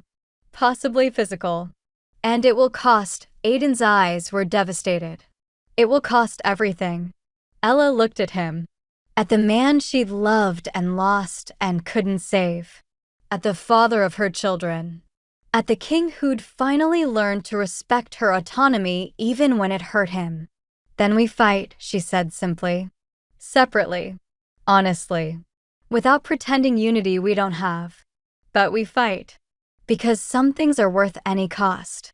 And our children's future, that's worth everything. Together. His question was tentative. Careful. Not asking for reconciliation. Just partnership in this one thing. Together, Ella agreed. As co-parents. As collaborative leaders on this specific issue. As two wolves who love their children more than they fear consequences. I can work with that. Good. Because in 3 weeks, we're going to prove that love doesn't require partnership. That strength doesn't require unity. That reformation works precisely because it values autonomy over conformity. And if we lose, then we lose honestly. Fighting for what's right. Teaching our children that principles matter more than victory. Demonstrating that some things are worth dying for. I'd rather not die, Aiden said dryly. Me either. So let's win instead. 2 days before the summit, Stellan arrived with information that changed everything. Ella met him in the council chamber, public, witnessed, no room for misinterpretation. Aiden was there too, along with Ivy, the new council, and guards. The traditionalists aren't just challenging reformation, Stellan said without preamble. He spread documents across the table. They're planning an execution.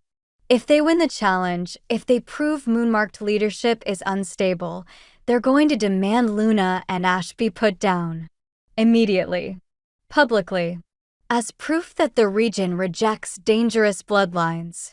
The words hit like a physical blow. Ella felt her power surge. Felt rage so pure it turned her vision silver. They want to kill my children. They want to eliminate the threat they represent. Ensure no moon-marked heirs can ever claim power. Make an example that prevents any future. Stellan stopped at the look on her face. Yes, they want to kill your children. Over my dead body. Ella's voice was calm. Deadly. That's what they're counting on. You losing control. Proving their point that moon-marked wolves are too dangerous. They want you to rage. To threaten. To demonstrate exactly the instability they're accusing you of. Then what do? The question came out broken. Because Ella's every instinct was screaming to take her children and run. To fight. To burn down every wolf who dare threaten Luna and Ash. To prove exactly how dangerous she could be when her young were threatened. You stay calm, Aiden said quietly. His hands were shaking, the only sign of the terror he was feeling. You demonstrate control.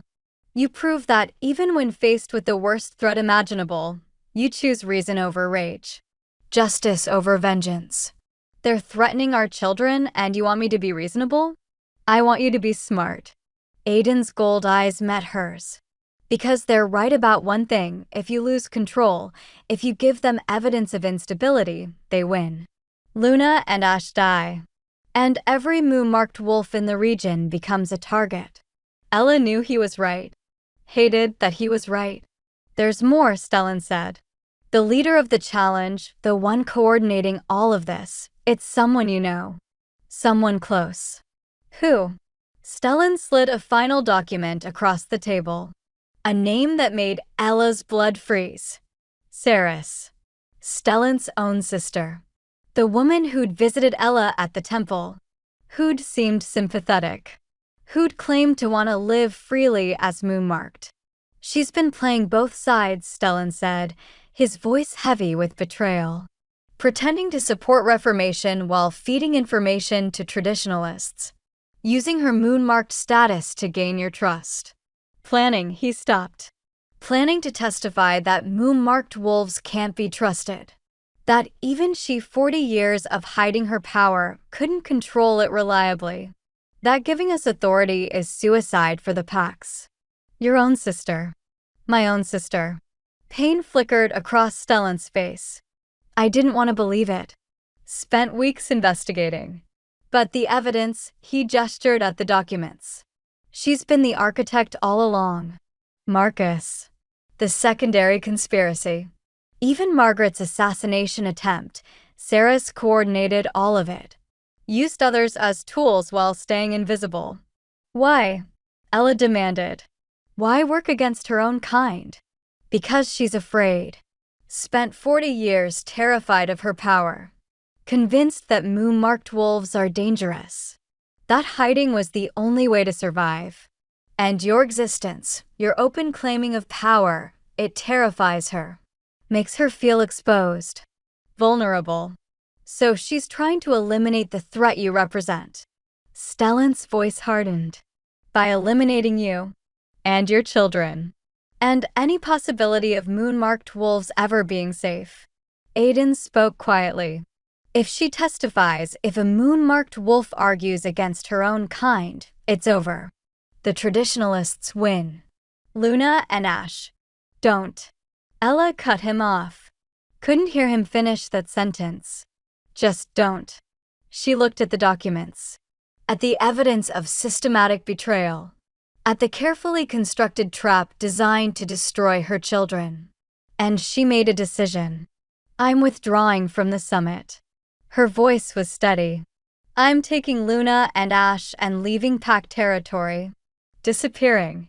If I'm not there to challenge, they can't demand execution. Can't make examples. Can't, they'll hunt you, Stellan interrupted. Declare you rogue. Send enforcers. You'll spend the rest of your life running. And Luna and Ash will grow up as fugitives. Hunted. Unsafe. Never able to claim their birthright. Better alive and fugitive than dead and vindicated. Is it? Aiden's question was soft. Because that's not the lesson we want to teach them. That running is the answer when systems fail. That hiding is safer than standing. That fear wins. I'm not teaching them anything if they're dead. And you're teaching them nothing valuable if they survive by running. Aiden's composure cracked. Ella, I know you're terrified. I'm terrified. The thought of losing them, his voice broke completely. But running means they never get to be themselves. Never get to live openly. Never get to change the world the way you have. They become exactly what Saris wants, moon-marked wolves who hide, who diminish themselves, who live in fear. I don't care about symbolism right now. I care about survival. Then survive by winning, by standing, by proving that even when threatened with the worst, you choose courage over fear. He moved closer. We can win this. Together. But only if you're willing to fight instead of run. Ella looked at him. At Stellan. At the council members, watching with varying expressions of fear and determination. If I stay, if I fight, and we lose, my children die. That's the cost of your courage. If you run, Reformation dies. Every moon-marked wolf becomes a target. Everything we've built collapses. Aiden's voice was gentle despite the words. There's no safe choice here. Just, which principles do we die for? If dying becomes necessary. The calculation was brutal. Impossible. A choice no parent should ever have to make. But Ella had learned something crucial over the past 5 years. Some choices couldn't be avoided. Could only be faced with as much courage as you could gather. If we do this, if we fight, I need complete honesty. No more protection. No more secrets. No more deciding what I can handle. She looked at Aiden. Everything. Every piece of information. Every risk. Every possibility. No matter how terrible. Agreed. And I lead the defense. My children. My testimony. My strategy. Agreed. And if we win, when we win, things don't go back. We stay separated. We maintain boundaries. We don't let victory erase the reasons we chose autonomy. Aiden's expression flickered with pain, but he nodded. Agreed. Ella took a breath. Then we fight. Together, but separate. Honest, but boundaried. And we prove that love doesn't require partnership. That strength doesn't require unity. That moon-marked wolves can lead without becoming the monsters everyone fears. Together, Aiden echoed. Together, Stellan added. My sister's betrayal, I'll testify against her. Expose her manipulation. Prove that not all moon-marked wolves fear themselves. 2 days, Ella said. We have 2 days to prepare. To build a defense that can't be broken. To demonstrate that even when faced with execution, we choose reason over rage. She looked at the assembled wolves. At the council that had supported her. At the reforms they'd built. At the future hanging in the balance. 2 days, she repeated. Let's make them count. The summit began with tradition. Formal challenges, witnesses, evidence presented in careful order. Saris testified first. Calm. Controlled. Her moon-marked eyes, silver like Ella's, projected authority and reason. I've hidden my power for 40 years, she told the assembled packs. Not from shame. From necessity. Because I've seen what happens when moon-marked wolves lose control. I've felt the pull of that power. The way it responds to emotion. The way rage becomes fire becomes destruction. She gestured to Luna, sitting between Ella and Aiden. That child nearly killed a packmate. 7 years old and already unable to control what she carries. And you want her to inherit? Want her to lead? Want to trust that adolescence, with all its emotional chaos, won't trigger something catastrophic. The traditionalist packs murmured agreement. Even some Reformation supporters looked uncertain. Queen Ella claims control, Saris continued. Claims her power serves instead of dominates. But I ask you, how long until emotion overwhelms reason? How long until threat to her children triggers the same rage her daughter showed? How long until we're all ashes because we valued idealism over safety? She turned to face Ella directly. I don't testify from hate. I testify from 40 years of experience. Moon-marked wolves are dangerous. Not because we're evil. Because we're powerful without the centuries of conditioning that teaches control. We're children with weapons. And giving us authority is suicide. The words landed devastatingly. A moon-marked wolf arguing against her own kind. 40 years of hiding presented as wisdom rather than fear. Ella wanted to rage. Wanted to prove every accusation right by demonstrating exactly how dangerous she could be. Instead, she stayed seated. Hands folded. Face calm. Breathing through the fury. Aiden's hand found hers under the table. Brief. Supportive. Then released. Maintaining boundaries even in crisis. The challenge proceeded. Traditionalists presented evidence. Luna's loss of control.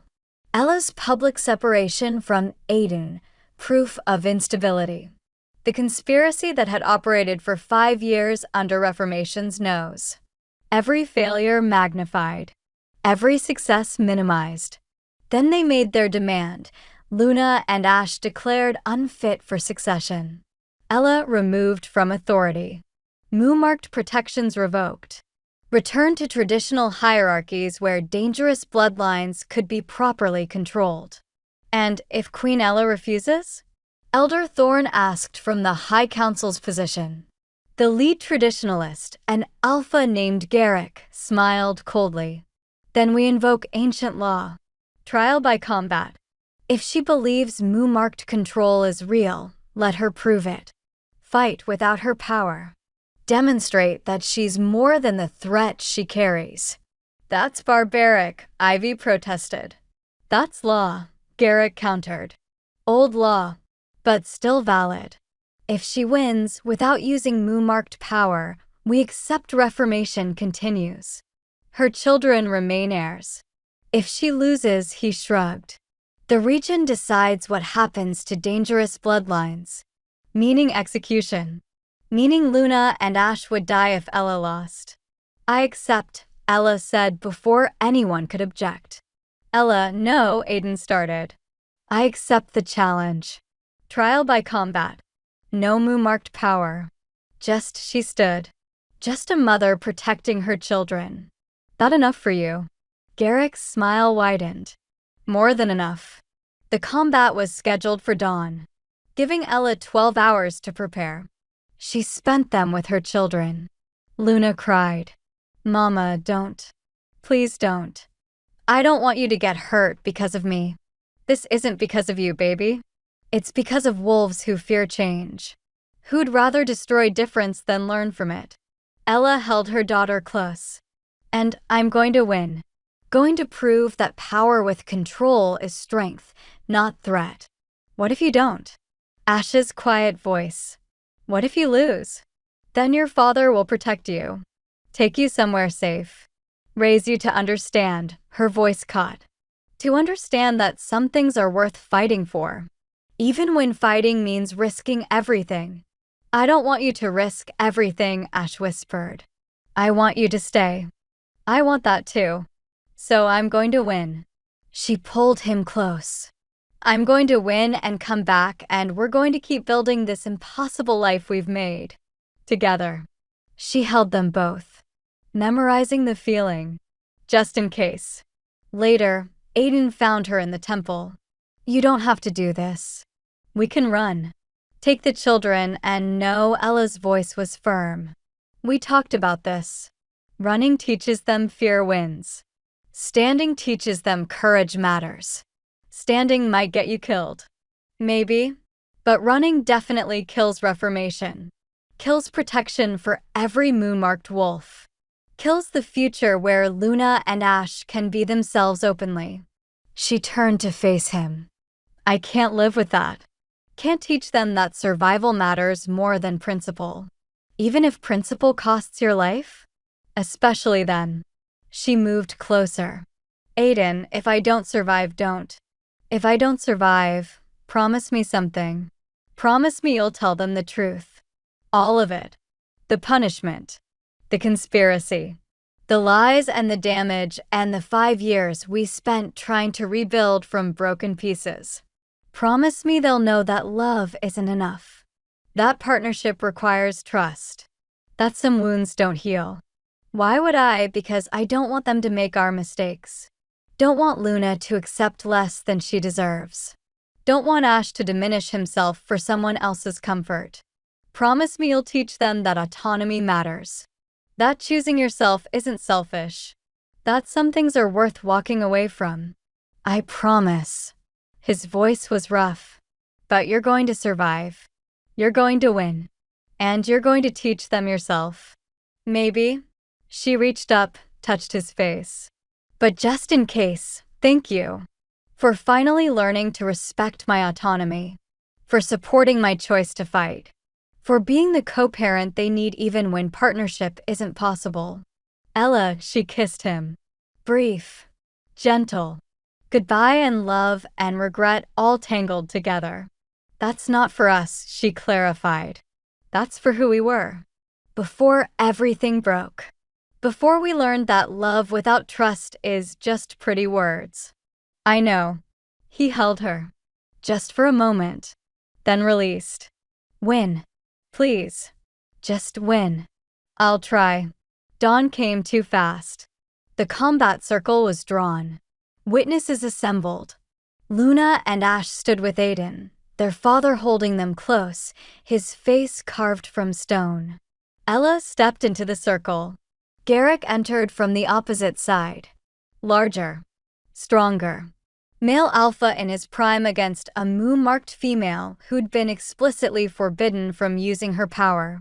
The High Council observed, ready to enforce the terms, ready to declare victory or defeat, ready to determine whether Reformation survived or died here. Garrick smiled. No power. That was the agreement. If you use even a flicker of mu-marked abilities, you forfeit. Your children die. Understood. Understood. Then let's see if you can fight without the thing that makes you special. Let's see what you are when you're just. He lunged without warning. Ordinary. This is the darkest hour, where everything Ella's built stands on the edge of a knife. She's fighting without her power, without her greatest strength, with her children's lives hanging in the balance. Can she win? Should she win? Or is this the moment where standing costs everything? Ella dodged the first strike. Barely. Garrick was fast, powerful, everything an alpha male in prime condition should be. He fought with centuries of traditional training, brutal efficiency, no wasted movement. Ella fought with desperation. She'd trained, of course she'd trained. 5 years of Reformation hadn't erased basic combat skills. But Garrick outweighed her by 80 pounds, had reach and strength advantages that couldn't be overcome by technique alone. The first blow that connected sent her sprawling. Ribs cracked. Pain exploded white-hot. Luna screamed. Aiden held her back. Don't interfere. If anyone interferes, she forfeits. Ella forced herself up, tasted blood, felt her moon-marked power surging, begging to be used, to heal the ribs, to enhance her speed, to level the playing field. She shoved it down, locked it away, fought purely as wolf and woman. Garrick circled. You're weak without your power. Ordinary. This is what you really are: soft, fragile, prey pretending to be predator. He attacked again. Ella countered, used his momentum against him, threw him off balance, got inside his guard, landed 3 quick strikes to vulnerable points. Not enough to stop him, but enough to prove she wasn't helpless. The fight continued. Minutes that felt like hours. Ella took more hits than she gave, each one leaving new damage, new pain, new evidence that she was outmatched. But she didn't fall, didn't quit. Didn't use her power even when using it would have ended this in seconds. Because this wasn't about winning through strength. It was about proving control. Proving that even when threatened with death, even when her children's lives hung in balance, she could choose restraint over rage. Garrick was breathing hard now. Frustrated. Just use your power. Prove what you are. Show everyone the monster hiding under rational control. No, Ella's voice was steady despite the blood, despite the cracked ribs and split lip and exhaustion. This is what I am. Wolf. Mother. Queen who chooses principle over convenience. And that's enough. She didn't see the final attack coming. Garrick's fist caught her temple. The world spun. She went down. Hard. Couldn't get up. Body wouldn't obey. Vision tunneling. Through the gray closing in, she heard Luna screaming. Heard Aiden's voice, rough with terror. Heard the traditionalists celebrating victory. Then another voice. Stellan. She's still conscious. The fight isn't over until she submits or falls unconscious. Those are the rules. Ella clung to that. To consciousness by pure will. Forced her eyes open. Forced her body to move. Garrick stood over her. Submit. It's over. You've proven your point. Now submit before I have to. No, she pushed to her knees. Then her feet. Swaying but standing. Not done. Not while I can still choose to stand. This is insane. You can't win. Don't need to win. Just need to not quit. Blood ran into her eyes. She wiped it away. That's the lesson. Not that mu-marked wolves are invincible. That we're stubborn. Principled. willing to die for what we believe, but unwilling to live in fear. She raised her fists. Broken. Bloody. But raised. Garrick stared. Then something shifted in his expression. You actually mean it. You'd die rather than submit. Rather die standing than live kneeling. Even for your children? Especially for them. Because what kind of life would they have if I taught them that survival matters more than principle? That fear should dictate choices? That being ordinary is safer than being extraordinary. She took a step forward. Pain screamed through her body, but she ignored it. I'm teaching them that some things are worth dying for. And autonomy, the right to be fully yourself without apology, that's worth everything. Garrick lowered his hands. You're insane. No, I'm moonmarked. There's a difference. Ella smiled through split lips. And you just proved my point. Proved that even without power, even beaten and broken, I can choose restraint. Can choose principle. Can choose to stand when falling would be easier. She swayed. Fell to one knee. But forced herself back up. So what's it going to be? She asked. You going to kill a wolf who won't fight back? Who's choosing to stand without even using her greatest strength? Going to execute someone who's proven everything you claimed to fear was false. Silence. Complete silence from the assembled packs. Then Elder Thorn stood. The High Council has seen enough. Queen Ella has demonstrated control beyond question.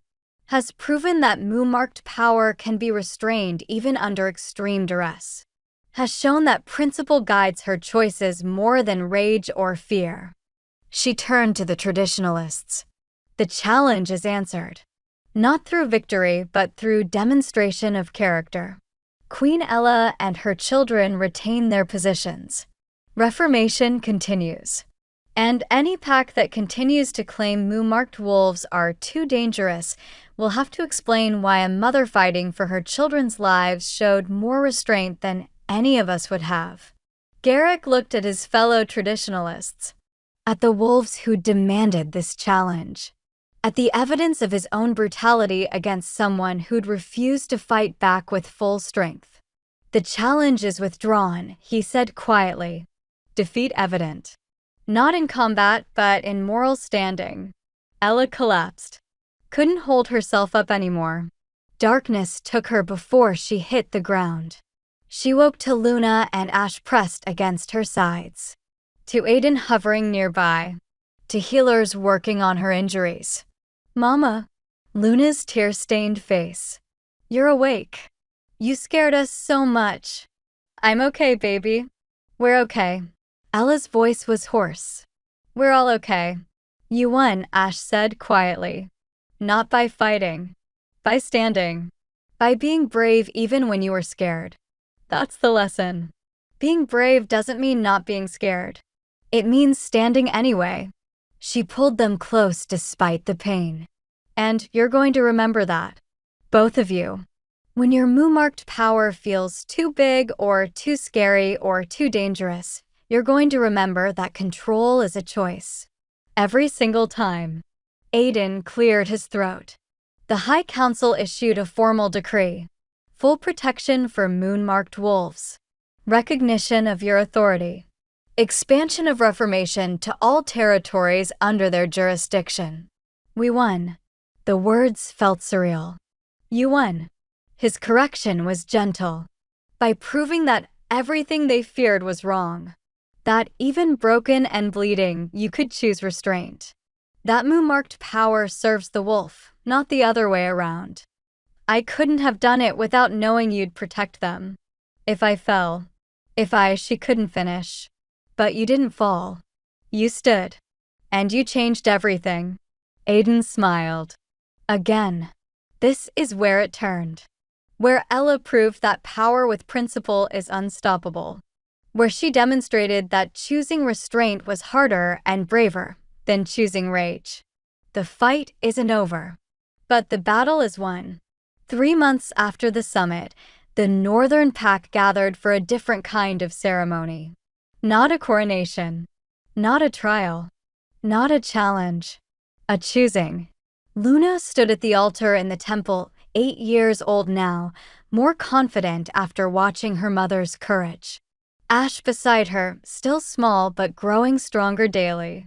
And before them, the entire pack. Reformed and traditionalist alike. Witnesses to what came next. Ella stood to the side, healed from the combat but bearing new scars.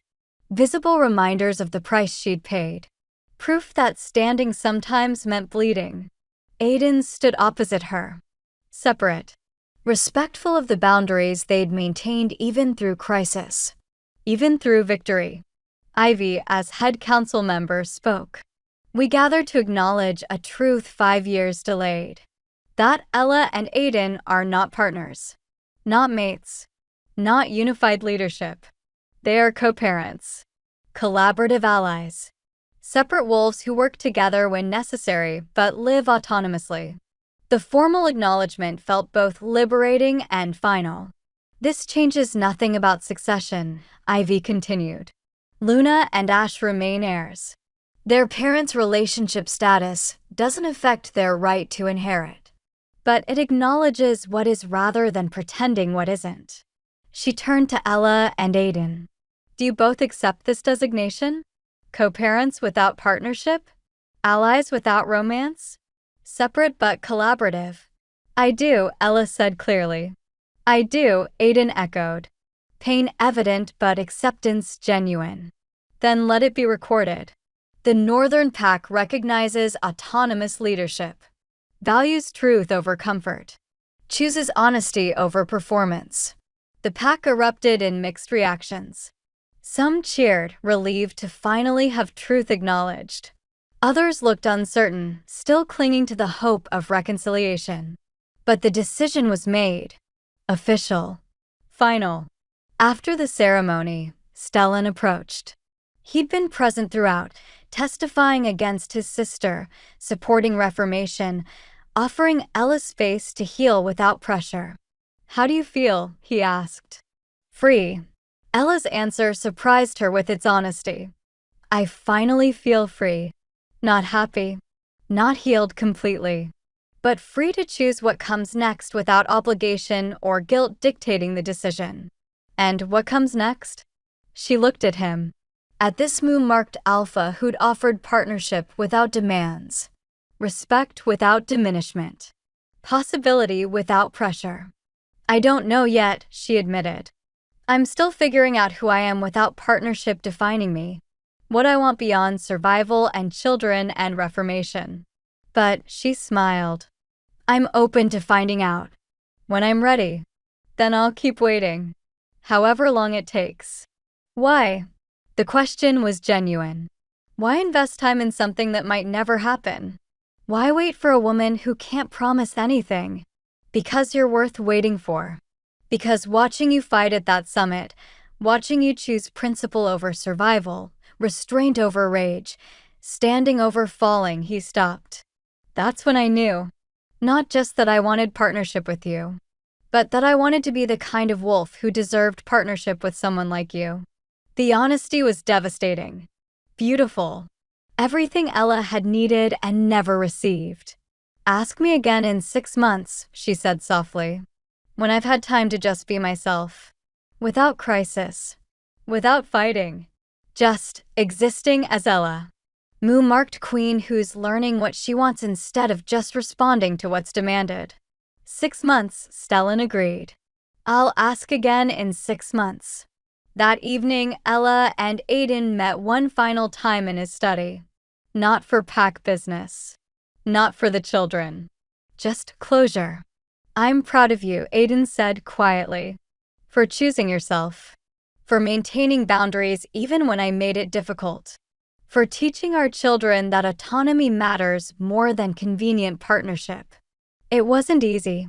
No, but it was right. And his voice roughened. I'm sorry. For all of it.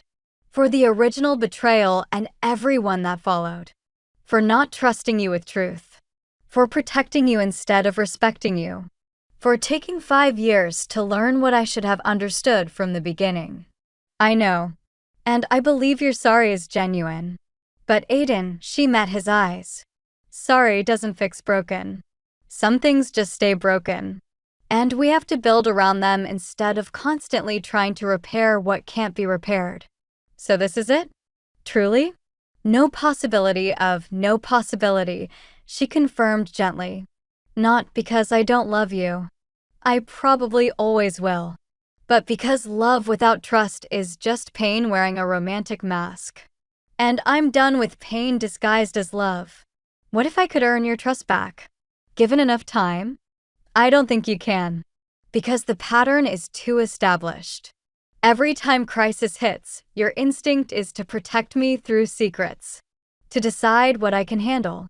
To choose your judgment over my autonomy. And she searched for words. That's who you are. Not malicious. Not intentionally controlling. Just conditioned by centuries of alpha training that says protecting is loving. But I need a partner who understands that trusting is loving. That honesty is loving. That respecting my right to make informed choices, even difficult ones, that's love. And you think Stellan can give you that? I don't know. But I'm willing to find out. When I'm ready. When I've spent enough time alone to know what I actually want instead of just reacting to what I've been given. Aiden was quiet for a long moment. Then I hope you find it. Real partnership. Built on mutual respect and complete honesty. Built on choice instead of crisis. You deserve that. Deserve someone who sees your autonomy as sacred instead of something to manage. So do you, Ella said. You deserve someone who can trust you without 5 years of betrayal coloring every interaction. Who can build something new instead of constantly trying to repair something broken. Who can love you without the weight of what you did to me hanging over everything. Maybe someday. Maybe. She stood. Extended her hand. Thank you. For finally learning to respect boundaries. For supporting my choices even when they hurt you. For being the father our children need even when partnership wasn't possible. He took her hand. Held it briefly. Thank you for not giving up on me completely. For co-parenting with grace. For showing me what real strength looks like. For his voice broke. For everything. They released. Final. Complete. Goodbye, Aiden. Goodbye, Ella. She walked out of his study. Out of the manor. Into the night air that felt like possibility instead of performance. Behind her, the man she loved and lost and couldn't save. Ahead, a future she'd finally chosen freely. And for the first time in years, maybe ever, Ella felt whole. Not because wounds had healed, but because she'd learned to carry them without letting them define her. Learned to love without diminishing herself. Learned to stand alone before standing with someone else. She was moon-marked. Mother. Queen. Survivor. And she was enough. All by herself. Completely. Whatever came next, partnership or solitude, love or autonomy, it would be her choice. Made freely. Without obligation or crisis forcing her hand. And that was victory. The real kind. The kind that lasted. This is resolution. Not reunion. Not fixing what was broken. But acceptance. Ella and Aiden have found peace. Separate. Honest. Respectful of what they can't be while honoring what they are. Co-parents who tried and couldn't make it work. And that's okay. Some stories don't end in reconciliation. They end in growth. 6 months later. Ella stood in the gardens at dawn, her gardens, the ones that had witnessed every transformation. Where she'd hidden after the first exile. Where she'd processed devastating truths. Where she'd slowly learned that survival meant more than just breathing. Luna appeared first, running through the morning mist. 9 years old and already showing signs of the alpha she'd become. Strong. Confident. Learning control daily. Mama. Ash mastered the healing technique.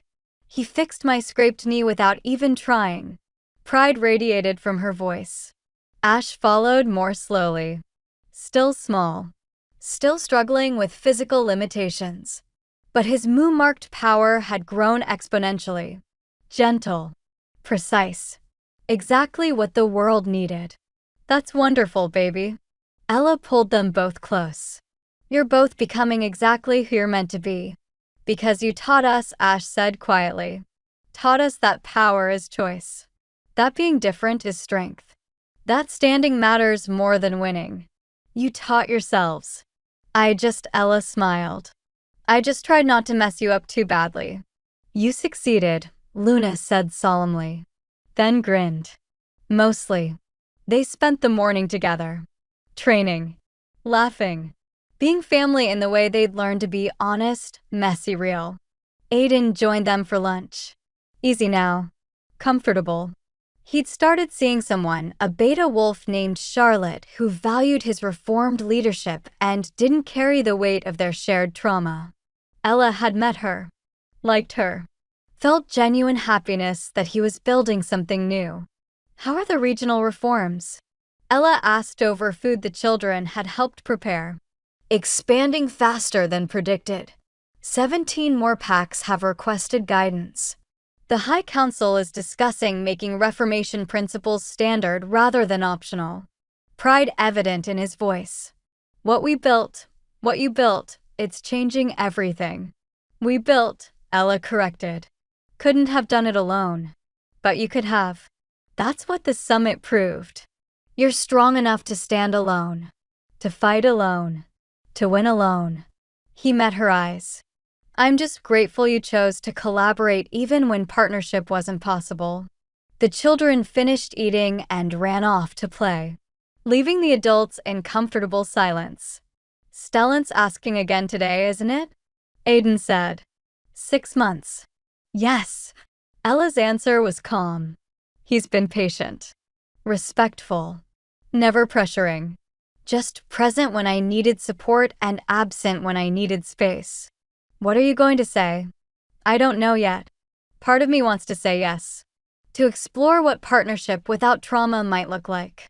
To see if I can build something healthy with someone who hasn't destroyed me. She paused. But part of me worries I'm still not ready. Still not healed enough. Still too likely to bring damage into something new. You're allowed to take more time. Allowed to say not yet. Allowed to stay autonomous as long as you need. I know. But I also know, she stopped. I also know I can't hide forever. Can't use healing as excuse to avoid risk. At some point, I have to choose. Do I want partnership or do I want solitude? And if I want partnership, I have to be brave enough to try. Even knowing it might fail. Even knowing I might get hurt again. What does your gut say? Ella closed her eyes. Listen to the truth beneath fear and doubt and trauma. My gut says try. Says Stellan has earned a chance. Says I've spent 6 months learning who I am alone, and now it's time to discover who I could be with someone who respects that autonomy. Then try. Aiden's voice was genuine. And if it doesn't work, if partnership isn't what you need, you'll know. You'll survive. You'll keep building this extraordinary life you've created. When did you get so wise? When I finally learned to listen instead of protect. To trust instead of control. To respect your choices even when they don't include me. He stood. I should go. Charlotte and I are visiting the Western Territories. Checking on their Reformation implementation. Give her my regards. I will. He paused. Ella? Thank you. For showing me what real love looks like. For teaching me that respecting someone's autonomy is more important than keeping them. For, his voice caught. For being the kind of wolf I could never deserve, but will always be grateful to have known. You deserve good things, Aiden. You've done the work. Changed fundamentally. Become the leader, the man you are always capable of being. Don't let what we couldn't be prevent you from building what you can be. With Charlotte or whoever comes next. He nodded, then left. And Ella sat alone in her gardens, contemplating the choice ahead. Stellan arrived at sunset. As promised. Exactly 6 months since their last conversation about partnership. Hello, Ella. Hello, Stellan. They walked through the gardens together. Comfortable. Easy. Without the weight that had always existed with Aiden. 6 months, he said finally. I promised I'd ask again. So I'm asking, are you ready? To explore what partnership might look like? To see if two moon-marked wolves can build something healthy together. Ella took a breath. I'm ready to try. Not ready to promise anything. Not ready to commit to outcomes. But ready to try. To see what's possible when partnership is chosen freely instead of forged in crisis. That's all I'm asking. Just try. See if we like each other beyond respect and shared bloodline. See if partnership enhances your life instead of diminishing it. See if he smiled. See if maybe we can build something worth keeping. And if we can't? If trying proves partnership isn't what I need, then we part as friends. As allies in reformation. As two wolves who tried and learned something valuable even if the outcome wasn't what we hoped. The honesty was everything. No pressure. No demands. No expectation that she sacrifice autonomy for partnership. Then yes, Ella said. Let's try. 1 year later. Ella stood at the regional summit, not as defendant or challenge. As honored speaker. Symbol of Reformation's success. Beside her, Stellan. Partner now. Mate in all but formal claiming. Building something healthy. Real. Based on mutual respect and complete honesty. They weren't perfect. Had arguments. Disagreements. Moments of friction. But they chose each other daily. Chose honesty over comfort. Chose respect over control. Chose partnership that enhanced rather than diminished. And it worked. Beautifully. Imperfectly. Humanly. Luna and Ash thrived.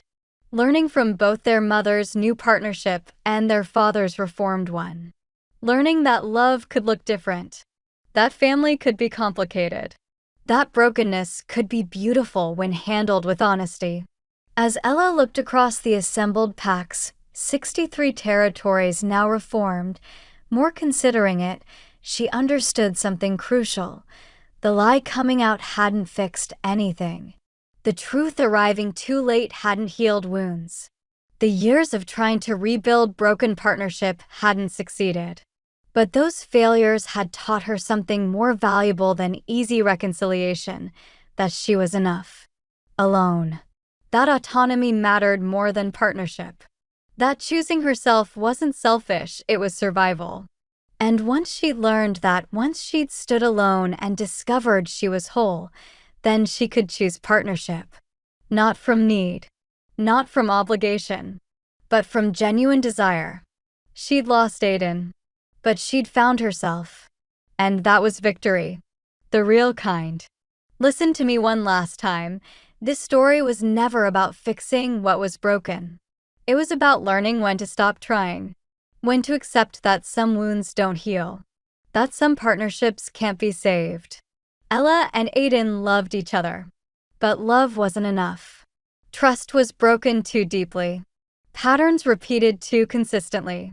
So they did the bravest thing. They let go. Chose co-parenting over partnership. Chose honesty over performance. Chose themselves. And in letting go, they both found something better.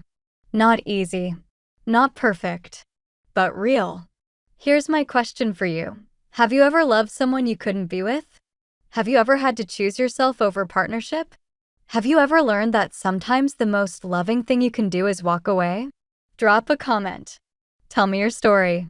And if this journey touched you, if Ella's choice to prioritize autonomy resonated, if Aiden's growth felt real, if their ending felt right even though it hurt, then subscribe to Shayla's Romance Library. Because we tell the stories that don't always end in reunion. The ones that end in growth. The ones that prove love isn't always enough, but choosing yourself always is. Thank you for taking this journey. For believing Ella deserved autonomy. For hoping Aiden would learn. For trusting that some stories are more powerful when they don't end in reconciliation. You are enough. Just like Ella. All by yourself. Remember that. Shayla's romance library, where broken things become beautiful. Where truth matters more than comfort. Where choosing yourself is always the right answer.